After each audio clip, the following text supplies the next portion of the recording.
ಆಸರೆ ಟಿವಿ ವೀಕ್ಷಕರಿಗೆ ನಿಮ್ಮ ಪ್ರಶ್ನೆಗೆ ನಮ್ಮ ಉತ್ತರ ಎಂಬ ಕಾರ್ಯಕ್ರಮಕ್ಕೆ ಆತ್ಮೀಯ ಸ್ವಾಗತ. ಪ್ರಿಯರೇ, ನಿಮ್ಮ ಪ್ರಶ್ನೆ ನಮ್ಮ ಉತ್ತರ ಎಂಬ ಕಾರ್ಯಕ್ರಮಕ್ಕೆ ಈ ಸಂಚಿಕೆಗೆ ಶೀತಲೆಂಬಂತ ಸಹೋದರಿಯವರು ಕೆಲವು ಪ್ರಶ್ನೆಗಳನ್ನು ಕೇಳಿರ್ತಾರೆ. ಈ ಪ್ರಶ್ನೆಗಳಿಗಾಗಿ ಅವರು ಕೇಳಿದಂಥ ಪ್ರಶ್ನೆಗಳಿಗಾಗಿ ಉತ್ತರ ಕೊಡಲಿಕ್ಕೆ ನಮ್ಮ ಮಧ್ಯದಲ್ಲಿ ಮೈಸೂರಿಂದ ಬಂದಂಥ ಪಾಸ್ಟರ್ MC ಪನವರಿದ್ದಾರೆ. ಅವರನ್ನು ನಾನು ಈ ಸಮಯದಲ್ಲಿ ಆಸರೆ ಟಿವಿ ಪರವಾಗಿ, ನಿಮ್ಮೆಲ್ಲರ ಪರವಾಗಿ ನಾನು ಅವರನ್ನು ಸ್ವಾಗತಿಸ್ತೇನೆ. ಪ್ರಿಯರೇ, ಈ ಸಮಯದಲ್ಲಿ ಪ್ರಿಯ ಶೀತಲೆಂಬಂಥ ಸಹೋದರಿಯವರು ಕೇಳುವಂಥ ಪ್ರಶ್ನೆಗಳಿಗೆ ನಮ್ಮ ಮಧ್ಯವಿರುವಂಥ ಪಾಸ್ಟರ್ MC ಪನವರು ಉತ್ತರಿಸಲಿಕ್ಕಿದ್ದಾರೆ. ಈ ಸಮಯದಲ್ಲಿ ಕೆಲವು ಪ್ರಶ್ನೆಗಳನ್ನು ನಾವು ಕೇಳುವಾಗ ಅವರು ನಮಗೆ ತಿಳಿಯುವಂಥ ರೀತಿಯಲ್ಲಿ, ಅವರಿಗೂ ಅರ್ಥ ಆಗುವಂಥ ರೀತಿಯಲ್ಲಿ ಸ್ಪಷ್ಟವಾಗಿ ಅದಕ್ಕೆ ಉತ್ತರ ಕೊಡಲಿಕ್ಕಿದ್ದಾರೆ. ನಾವು ಅವ್ರನ್ನ ಪ್ರಶ್ನೆ ಕೇಳಲಿಕ್ಕೆ ಹೋಗುವ. ಪಾಸ್ಟರ್, ನಿಮ್ಮನ್ನು ನಾವು ಸಹೋದರಿ ಶೀತಲ್ ಅವರ ಪರವಾಗಿ ನಮ್ಮ ಆಸರೆ ಟಿವಿ ಮೂಲಕವಾಗಿ ಕೆಲವು ಪ್ರಶ್ನೆಗಳನ್ನು ಕೇಳಲಿಕ್ಕಿದ್ದೇವೆ. ನೀವು ಅದಕ್ಕಾಗಿ ಉತ್ತರಿಸಬೇಕೆಂಬುದಾಗಿ ನಾವು ನಿಮ್ಮನ್ನು ಕೇಳ್ಕೊಳ್ತೇವೆ. ಪಾಸ್ಟರ್, ಒಂದನೇ ಪ್ರಶ್ನೆ ಅವರು ಕೇಳಿರುವಂಥದ್ದು, ದೇವ ಸೇವಕರು ಪ್ರಾರ್ಥಿಸುವಾಗ ಕೆಲವರು ಬೀಳುತ್ತಾರೆ, ಇದು ವಾಕ್ಯದ ಪ್ರಕಾರ ಸರಿಯೇ? ಶೀತಲ್ ಸಹೋದರಿ ಕೇಳಿದಂತಹ ಆ ಒಂದು ಉತ್ತಮವಾದಂತಹ ಒಂದು ಪ್ರಶ್ನೆ. ಇದಕ್ಕೆ ದೇವರ ವಾಕ್ಯದಲ್ಲಿ ಕೆಲವು ಆಧಾರಗಳುಂಟು. ಅದರಲ್ಲಿ ಕೆಲವರಿಗೆ ಸಂದೇಹಗಳು ಉಂಟಾಗ್ತದೆ. ಯಾತಕ್ಕಾಗಿ ಸೇವಕರು ಪ್ರಾರ್ಥನೆ ಮಾಡಿದಾಗ ಅನೇಕ ಹಿರಿಯ ಸೇವಕರು, ಕಿರಿಯ ಸೇವಕರು ಯೇಸುವಿ ನಾಮದಲ್ಲಿ ಪ್ರಾರ್ಥನೆ ಮಾಡಿದಾಗ ದೊಡ್ಡ ದೊಡ್ಡ ಕ್ರೂಸೈಡ್ಗಳಲ್ಲಿ, ಸಭೆಗಳಲ್ಲಿ, ಆ ಕೂಟಗಳಲ್ಲಿ ಪ್ರಾರ್ಥನೆ ಮಾಡಿದಾಗ ಕೆಲವರು ಕೆಳಗೆ ಬೀಳ್ತಾರೆ. ಅದನ್ನು ಈ ಸಹೋದರಿ ಅದನ್ನು ವೀಕ್ಷಣೆ ಮಾಡಿರ್ಬೋದು. ಆ ವೀಕ್ಷಣೆ ಮಾಡಿ ಅವರಲ್ಲಿ ಕೆಲವು ಸಂದೇಹಗಳು ಬಂದಿರ್ಬೋದು. ಯಾವ ಕಾರಣದಿಂದ ಅವರು ಆ ರೀತಿಯಾಗಿ ಬೀಳ್ತಾರೆ? ಒಂದು ದೇವರ ಆತ್ಮರಿಂದ ಬೀಳ್ತಾರೋ ಅಥವಾ ದುರಾತ್ಮ ಪೀಡಿತರಾಗಿ ಬೀಳ್ತಾರೋ, ಅವ್ರಿಗೇನು ತೊಂದರೆ ಆಗಿರಬಹುದು, ಆ ಒಂದು ಸಂದೇಹ. ಜೊತೆಗೆ ಅವರ ಜೀವಿತದಲ್ಲಿ ಕೂಡ ಆ ರೀತಿಯಾಗಿ ಏನಾದರೂ ಸಂಭವಿಸಿರ್ಬೋದು. ಅದಕ್ಕೆ ಅವರು ಈ ರೀತಿಯಾಗಿ ಈ ಪ್ರಶ್ನೆಗಳನ್ನು ಮುಂದೆ ಇಟ್ಟಿದ್ದಾರೆ. ಇದು ಸತ್ಯವೇದದಲ್ಲಿ ನಾವು ಅನೇಕ ಆಧಾರನ ಇಟ್ಕೊಂಡು ನಾವು ನೋಡ್ಬೋದು. ನಾವು ಹಳೆ ಒಡಂಬಡಿಕೆಯಲ್ಲಿ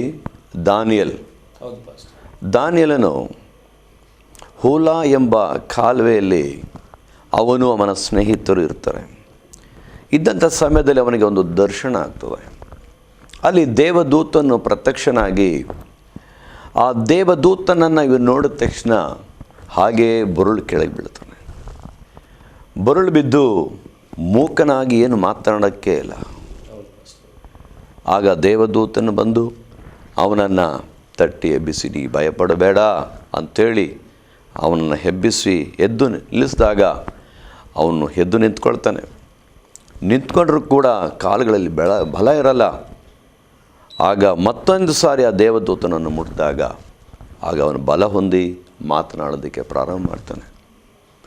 ಇದು ಒಂದು ದೇವರ ಆತ್ಮ ಒಬ್ಬ ಮನುಷ್ಯನ ಮೇಲೆ ಬಂದರೆ, ಅಂದರೆ ಒಂದು ಭಕ್ತನ ಮೇಲೆ, ಒಂದು ಪರಿಶುದ್ಧ ಜೀವಿತವನ್ನು ನಡೆಸುವಂಥ ಒಂದು ಭಕ್ತನ ಮೇಲೆ, ಒಂದು ವಿಶ್ವಾಸಿಗಳ ಮೇಲೆ ಬಂದರೆ ಖಂಡಿತವಾಗಿಯೂ ಆ ಪವಿತ್ರಾತ್ಮನ ಶಕ್ತಿ ತಡೆಯೋಕ್ಕಾಗದೆ ಕೆಲವರು ಬೀಳ್ತಾರೆ. ಯೋವೇಲ 2:28 ಕೂಡ ಹೇಳ್ತದೆ, ಕಡೆ ದಿವಸದಲ್ಲಿ ನನ್ನ ಆತ್ಮವನ್ನು ಎಲ್ಲರ ಮೇಲೆ ನಾನು ಸುರಿಸುವನು.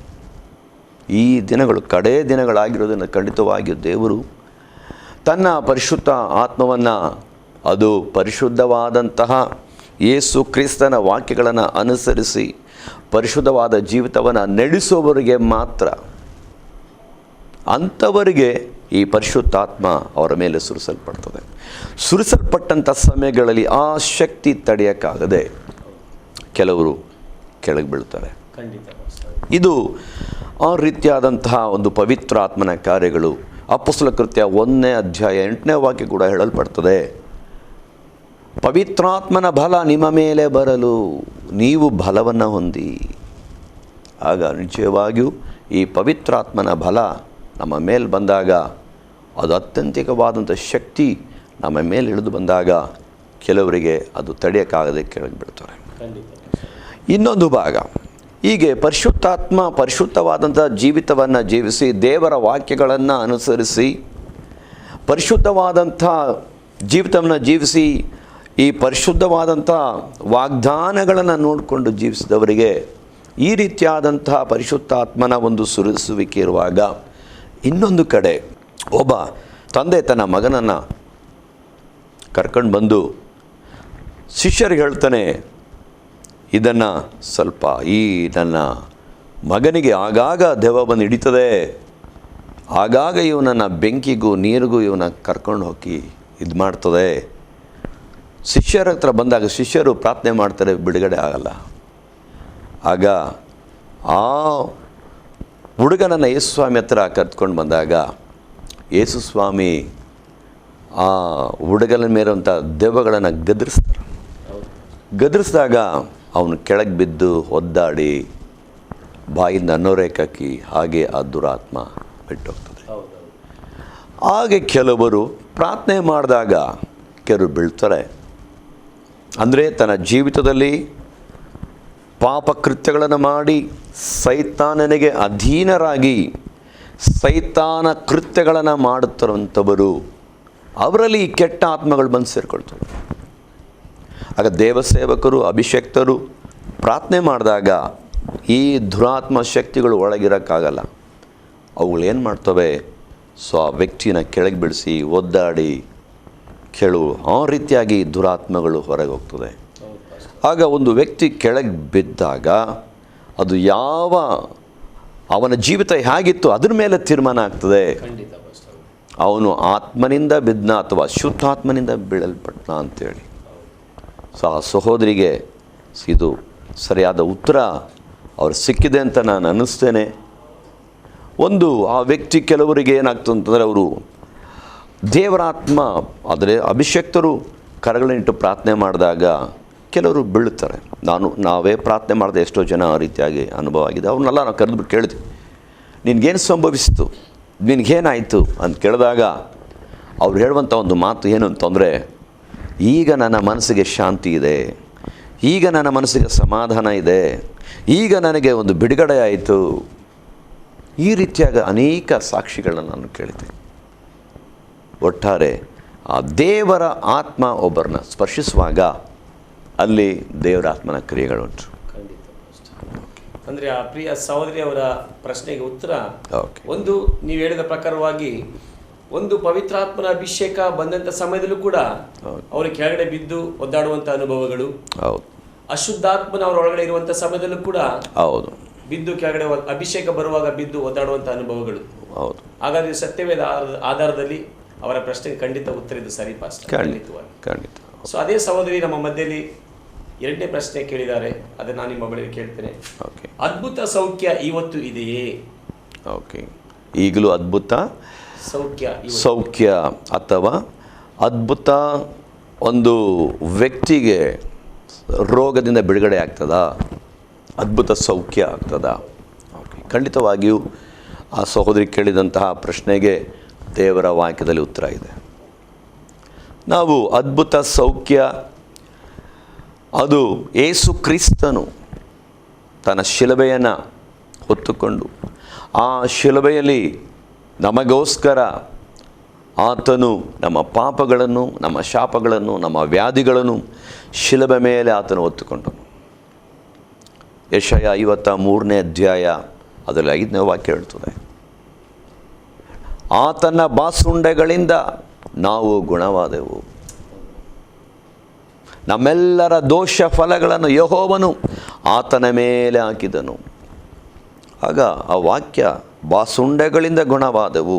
ಆ ಸಹೋದರಿಗೆ ನಾನು ಈ ರೀತಿಯಾಗಿ ಹೇಳ್ತೇನೆ, ಆ ಬಾಸುಂಡೆಗಳಿಂದ ಗುಣವಾದೆವು ಬೇರೆ ಶಾರೀರಿಕವಾದಂತಹ ಗುಣ ಮಾತ್ರವಲ್ಲ, ಆತ್ಮೀಯದ ಗುಣಗಳು ಕೂಡ ಆಗ್ತದೆ. ಬಾಸುಂಡೆಗಳಿಂದ ಗುಣ ಅಂತಂದರೆ ನಮ್ಮ ಶರೀರದಲ್ಲಿರುವಂಥ ವ್ಯಾಧಿಗಳು ಈಗಲೂ ಕೂಡ ಅನೇಕ ದೇವದಾಸರ ಮೂಲಕವಾಗಿ, ದೈವ ಮಕ್ಕಳ ಮೂಲಕವಾಗಿ ಯೇಸುವಿನ ನಾಮದಲ್ಲಿ ಪ್ರಾರ್ಥನೆ ಮಾಡುವಾಗ ಅನೇಕರು ಸ್ವಸ್ಥರಾಗ್ತಾರೆ. ಯಾಕೆ ಆ ಥರ ಸ್ವಸ್ಥರಾಗ್ತಾರೆ? ಯಾರು ಅಧಿಕಾರವನ್ನು ಕೊಟ್ಟರು ಅಂತಂದರೆ ಮಾರ್ಕ 16ನೇ ಅಧ್ಯಾಯ 16ನೇ ವಾಕ್ಯವನ್ನು ಓದ್ಕೊಳ್ಳುವಾಗ, ಇದಲ್ಲದೆ ನನ್ನನ್ನು ನಂಬುವವರ ಮೂಲಕವಾಗಿ ಸೂಚಕ ಕಾರ್ಯಗಳು, ಅದ್ಭುತ ಕಾರ್ಯಗಳು ನಡೆಯಲ್ಪಡ್ತದೆ. ನನ್ನ ನಾಮದಲ್ಲಿ ಕೈಯನ್ನು ನೀಡಿದಾಗ ರೋಗಿಗಳು ವಾಸಿಯಾಗ್ತಾರೆ. ಯೇಸು ಸ್ವಾಮಿ ಬಹಳ ವ್ಯಕ್ತವಾಗಿ ಹೇಳಿದ್ರು. ಅಂದು ನುಡಿದಂಥ ಮಾತು ಈಗಲೂ ಕೂಡ ಯಾರೆಲ್ಲ ಯೇಸು ಕ್ರಿಸ್ತನ ನಂಬಿ ಯೇಸುವಿನ ನಾಮದಲ್ಲಿ ಪ್ರಾರ್ಥನೆ ಮಾಡ್ತಾರೋ ಅವರ ಮೂಲಕವಾಗಿ ದೇವರು ಅದ್ಭುತ ಸೂಚಕಗಳನ್ನು ಮಾಡ್ತಾ ಇದ್ದಾರೆ. ಮತ್ತಾಯ 8ನೇ ಅಧ್ಯಾಯ 17ನೇ ವಾಕ್ಯ ಹೇಳಲ್ಪಡ್ತದೆ, ನಮ್ಮ ಬೇನೆಗಳನ್ನೆಲ್ಲ ಆತನು ಹೊತ್ತುಕೊಂಡನು. ಏನು ನಮ್ಮ ಬೇನೆಗಳು? ನಮ್ಮ ಎಲ್ಲರ ಶರೀರದ ಬೇನೆಗಳನ್ನ, ವ್ಯಾಧಿಗಳನ್ನು ಆತನು ಹೊತ್ತುಕೊಂಡನು. 1 ಪೆತ್ರ 2ನೇ ಅಧ್ಯಾಯ 24ನೇ ವಾಕ್ಯ ಕೂಡ ಹೇಳ್ತದೆ, ಆತನ ಬಾಸುಂಡೆಗಳಿಂದ ನಾವು ಗುಣವಾಗಿದ್ದೇವೆ. ಆ ಸಹೋದರಿಗೆ ನಾನು ಹೇಳಲು ಬಯಸ್ತೇನೆ, ಈಗಲೂ ಯೇಸುವಿನ ನಾಮದಲ್ಲಿ ಸ್ವಸ್ಥತೆ ಉಂಟು. ಈಗಲೂ ರೋಗಗಳಿಗೆ ಆಮೇಲೆ ಸ್ವಸ್ಥತೆ ಉಂಟು. ಯೇಸುವಿನ ನಾಮದಲ್ಲಿ ಅದ್ಭುತ ಸೂಚಕ ಕಾರ್ಯಗಳು ಈಗಲೂ ಕೂಡ ನಡೀತಾ ಇದೆ. ಕಳೆದ 3 ವಾರದ ಹಿಂದೆ ನನ್ನ ಸಭೆಯಲ್ಲೇ 1 ವರ್ಷದಿಂದ ಒಂದು ತಾಯಿ ಒಂದು ಶುಕ್ರವಾರ ಉಪವಾಸದ ಪ್ರಾರ್ಥನೆಯಲ್ಲಿ ಆ ತಾಯಿಯನ್ನು ನಮ್ಮ ಮೈಸೂರಲ್ಲಿ ಬನ್ನಿ ಮಂಟಪ ಎಂಬ ಹೇಳಲ್ಪಡುವಂಥ ಒಂದು ಸ್ಥಳದಿಂದ ಆ ತಾಯಿನ ಆಟೋಯಿಂದ ಸ್ಟೆಪ್ಪಲ್ಲಿ ಎತ್ತಕ್ಕಾಗಲ್ಲ, ಚರ್ಚು ಮೇಲುಗಡೆ ಅಲ್ಲಿಂದ ಸ್ಟೆಪ್ಪಲ್ಲಿ ಹತ್ತು ಬರೋಕ್ಕಾಗದೆ ಆ ತಾಯಿನ ಎತ್ಕೊಂಡು ಬಂದು ಅಲ್ಲಿ ಚೇರ್ ಮೇಲೆ ಕೂರಿಸಿದ್ರು. ಉಪವಾಸ ಪ್ರಾರ್ಥನೆ ಮುಗೀತು. ಆಗ ಅವ್ರನ್ನ ಮುಂದೆ ಕರ್ಕೊಂಡು ಬಂದರು. ನಾನು ಹೇಳಿದೆ, ಯೇಸು ನಿಮ್ಮನ್ನು ಗುಣ ಮಾಡ್ತಾರೆ, ನೀವು ನಂಬ್ತೀರಾ? ಅವ್ರು ಹೇಳಿದ್ರು, ನಾನು ನಂಬ್ತೇನೆ. ಅವರಿಗೆ ಏನು ವಿಷಯ ಅಂತಂದರೆ 1 ವರ್ಷದಿಂದ ಹಾಸಿಗೆ ಹಿಡ್ದಿದ್ದಾರೆ. 1 ವರ್ಷದಿಂದ ಸುಮಾರು 2-2.5 ಲಕ್ಷ ರೂಪಾಯಿ ಖರ್ಚು ಮಾಡಿದ್ದಾರೆ. ಹೋಗಬೇಕಾದಂಥ ಎಲ್ಲ ಸ್ಥಳಕ್ಕೆ ಹೋಗಿದ್ದಾರೆ, ಮಾಡಬೇಕಾದ ಎಲ್ಲ ಕಾರ್ಯಗಳನ್ನು ಮಾಡಿದ್ರು. ಆದರೆ ಎಲ್ಲೂ ಸ್ವಸ್ಥತೆ ಆಗಲಿಲ್ಲ. ವೈದ್ಯರಲ್ಲಿ ಮೈಸೂರಲ್ಲಿ ಎಷ್ಟು ಹಾಸ್ಪಿಟ್ಲ್ ಇದೆಯೋ ಎಲ್ಲ ದೊಡ್ಡ ದೊಡ್ಡ ಆಸ್ಪತ್ರೆಗಳಿಗೆ ಹೋಗಿ ಪರೀಕ್ಷೆ ಮಾಡಿದ್ರು. ವೈದ್ಯರು ಹೇಳುವಂಥ ವಿಷಯ, ನಿನಗೆ ಯಾವ ಕಾಯಿಲೆ ಇಲ್ಲ, ನೀನು ಚೆನ್ನಾಗಿದ್ದೀರ ಹೋಗಿ. ಬ್ಲಡ್ ರಿಪೋರ್ಟ್ ನೋಡಿದಾಗ ನೀನು ಚೆನ್ನಾಗಿದ್ದೀರ ಹೋಗಿ. ಆದರೆ ಅವರಿಗೆ ಜ್ವರ ಅವ್ರನ್ನ ಬಿಟ್ಟು ಹೋಗ್ತಾ ಇಲ್ಲ. ಜ್ವರ ಬಿಟ್ಟು ಹೋಗದೆ ಹಾಗೆ ಹಾಸಿಗೆಯಲ್ಲೇ ಬಿದ್ದಿದ್ರು. ಮತ್ತು ನಾನು ಹೇಳಿದೆ, ಯೇಸುವಿನ ನಾಮದಲ್ಲಿ ಗುಣ ಆಗ್ತೀರಾ, ನಂಬ್ತೀರಾ ತಾಯೇ ಎಂದು ನಾನು ಹೇಳಿದಾಗ ಅವ್ರು ಹೇಳ್ತಾರೆ, ನಂಬ್ತೀನಿ. ನಿಲ್ಲಕ್ಕೂ ಆಗ್ತಾಯಿಲ್ಲ. ಇಬ್ಬರು ನಿಂತ್ಕೊಂಡು ನಿಲ್ಲಿಸಿದ್ದಾರೆ. ಅವ್ರನ್ನ ಕೈ ಬಿಟ್ಟರೆ ಹಾಗೆ ಬಿದ್ದೋಯ್ತಾರೆ ಅವರು. ಯೇಸುವಿನ ನಾಮದಲ್ಲಿ ಯೇಸು ಈಗಲೂ ಜೀವಳವರಾಗಿದ್ದಾರೆ. ಯೇಸುವಿನ ಬಾಸುಂಡೆಗಳಿಂದ ನೀವು ಗುಣ ಆಗ್ತೀರಾ ಅಂತೇಳಿ ಅವ್ರ ಮೇಲೆ ಕೈ ಇಟ್ಟು ನಾನು ಪ್ರಾರ್ಥನೆ ಮಾಡಿದೆ. ಅದ್ಭುತ ಅಂತ ಹೇಳ್ತೇನೆ. ಯೇಸು ಆ ಕ್ಷಣದಲ್ಲಿ ಆ ತಾಯಿಯನ್ನು ಗುಣ ಮಾಡಿದ್ರು. ನಾನು ಹೇಳಿದೆ, ಇಬ್ಬರನ್ನ ಇಟ್ಕೊಂಡಿದ್ದು ನಾನು ಹೇಳಿದ್ರೆ ಕೈ ಬಿಡ್ರಿ ಅವ್ರನ್ನ. ತಾಯೇ ನೀವು ನಡೀರಿ ಅಂತಂದೆ. ಅವರು ಚರ್ಚಲ್ಲಿ ಹಾಲಲ್ಲಿ ನಡ್ಕೊಂಡು ಭಾರಿ ಸಂತೋಷಪಟ್ಟರು. ಹೋಗುವಾಗ ಯಾರು ಅವ್ರನ್ನ ಎತ್ಕೊಂಡು ಹೋಗಲಿಲ್ಲ, ನಡ್ಕೊಂಡೇ ಹೋದರು. ಈಗ ಪ್ರತಿ ವಾರ ಆರಾಧನೆಗೆ ಅವರು ಬರ್ತಾಯಿದ್ದಾರೆ. ಒಬ್ಬರೇ ಮೇಲೆ ಹತ್ತು ಬರ್ತಾರೆ. ಮನೆಗೆ ಹೋದಾಗ ಎಲ್ಲರಿಗೂ ಹೇಳ್ತಾರೆ, ನಾನು 1 ವರ್ಷದಿಂದ ಈ ಹಾಸಿಗೆಯಲ್ಲಿ ಬಿದ್ದಿದ್ದೆ, ಯೇಸು ಸ್ವಾಮಿ ನನ್ನ ಗುಣ ಮಾಡಿದ್ರು ಅಂತೇಳಿ. ಆದರೆ ಈ ಕ್ಷಣದಲ್ಲಿ ಕೂಡ ಯೇಸುವಿನ ನಾಮದಲ್ಲಿ ಯಾರೆಲ್ಲ ನಂಬಿಕೆ ಇಟ್ಟು ಪ್ರಾರ್ಥನೆ ಮಾಡ್ತಾರೋ ಅವರಲ್ಲಿ ಅದ್ಭುತ ಕಾರ್ಯ ನಡೀತಾ ಇದೆ, ಇನ್ನು ಮುಂದೆಯೂ ನಡೀತದೆ. ಇದು ವಿಶೇಷವಾದ ದೇವರ ಕೃಪೆ ಮಾತ್ರ, ಆ ಯೇಸುವಿನ ಕೃಪೆ ಮಾತ್ರ. ಹಾಗಾದರೆ ಪಾಸ್ಟರ್, ಯೇಸುವಿನ ನಾಮದಲ್ಲಿ ಪ್ರಾರ್ಥಿಸುವಾಗ ಎಲ್ಲ ವಿಧವಾದ ವ್ಯಾಧಿ ಕೂಡ ಗುಣ ಆಗಲಿಕ್ಕೆ ಸಾಧ್ಯ? ಹೌದು. ಅದು ಯಾವುದೇ ವಿಧವಾದ ವ್ಯಾಧಿ ಆಗಿರಲಿ, HIV, ಕ್ಯಾನ್ಸರ್ಸ್, ಎಲ್ಲ ರೀತಿಯ ವ್ಯಾಧಿಗಳನ್ನು ದೇವರು ಯೇಸುಸ್ವಾಮಿ ಗುಣ ಮಾಡಲಿಕ್ಕೆ ಖಂಡಿತ ಮಾಡ್ತಾರೆ. ಹೌದು. ಅದು ಇನ್ನೊಂದು ಸಾಕ್ಷಿ ಕೂಡ ನಾನು ಹೇಳ್ತೇನೆ. ನಮ್ಮ ಸಭೆಗೆ ಇನ್ನೊಂದು ಸಹೋದರ, ಅವನ ಹೆಸರು ಮಂಜುನಾಥ್ ಅಂತೇಳಿ, ಅವನು ಗಾರೆ ಕೆಲಸ ಮಾಡ್ತಿದ್ದ. ಅವನಿಗೆ ಇದೇ ರೀತಿಯಾದಂತಹ ಅವನಿಗೆ HIV ಅವನ ಶರೀರದಲ್ಲಿ ತಗುಲ್ತು.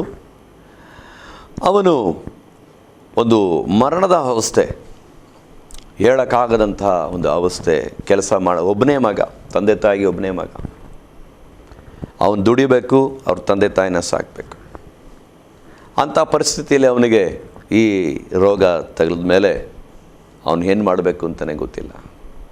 ಆಗ ಅವ್ರ ಜೊತೆಗೆ ಗಾರೆ ಕೆಲಸ ಮಾಡ್ತಿದ್ದವರು ಅವರು ಈಗ ಹೇಳಿದ್ರು, ಆ ಒಂದು ಪ್ರಾರ್ಥನೆ ಕೂಟ ಅಲ್ಲಿ ನಡೀತಾ ಇದೆ, ಸಭೆ ಇದೆ, ಅಲ್ಲಿ ಹೋಗಿ ಅಂತೇಳಿ. ಅವನಿಗೆ ಬರೋಕ್ಕೆ ಆಗಲಿಲ್ಲ. ಸರಿ, ನಮ್ಮ ಬಂದು ಹೇಳಿದ್ರು, ನಾವೇ ಹೋಗಿ ಅಲ್ಲಿ ಪ್ರಾರ್ಥನೆ ಮಾಡಿದ್ವು.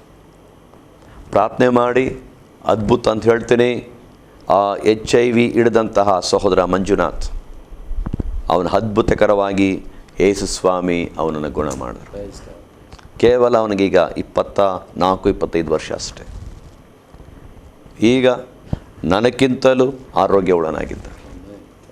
ಅಷ್ಟು ಗಾರೆ ಕೆಲಸ ಮಾಡ್ತಾನೆ. ಸುಮಾರು ಮನೆಯಿಂದ 6 ಕಿಲೋಮೀಟ್ರ್ ನಡ್ಕೊಂಡು ಹೋಗಿ 6 ಕಿಲೋಮೀಟ್ರ್ ಗಾರೆ ಕೆಲಸ ಮಾಡಿ ಮತ್ತೆ 6 ಕಿಲೋಮೀಟ್ರ್ ಮನೆಗೆ ನಡ್ಕೊಂಬರ್ತಾನೆ. ಆ ಮೆಡಿಕಲ್ ರಿಪೋರ್ಟ್ ನೋಡಿದಾಗ ಅದ್ಭುತಕರವಾಗಿ ಅವನ ಬ್ಲಡ್ ಕೌಂಟ್ ಎಲ್ಲ ಕರೆಕ್ಟಾಗಿದೆ. ಇದು ಯಾರಿಂದ ಸಾಧ್ಯವಾಯಿತು? ಮಾನವರಿಂದ ಅಸಾಧ್ಯವಾದ ಕಾರ್ಯ ನನ್ನ ಯೇಸುವಿನಿಂದ ಸಾಧ್ಯ.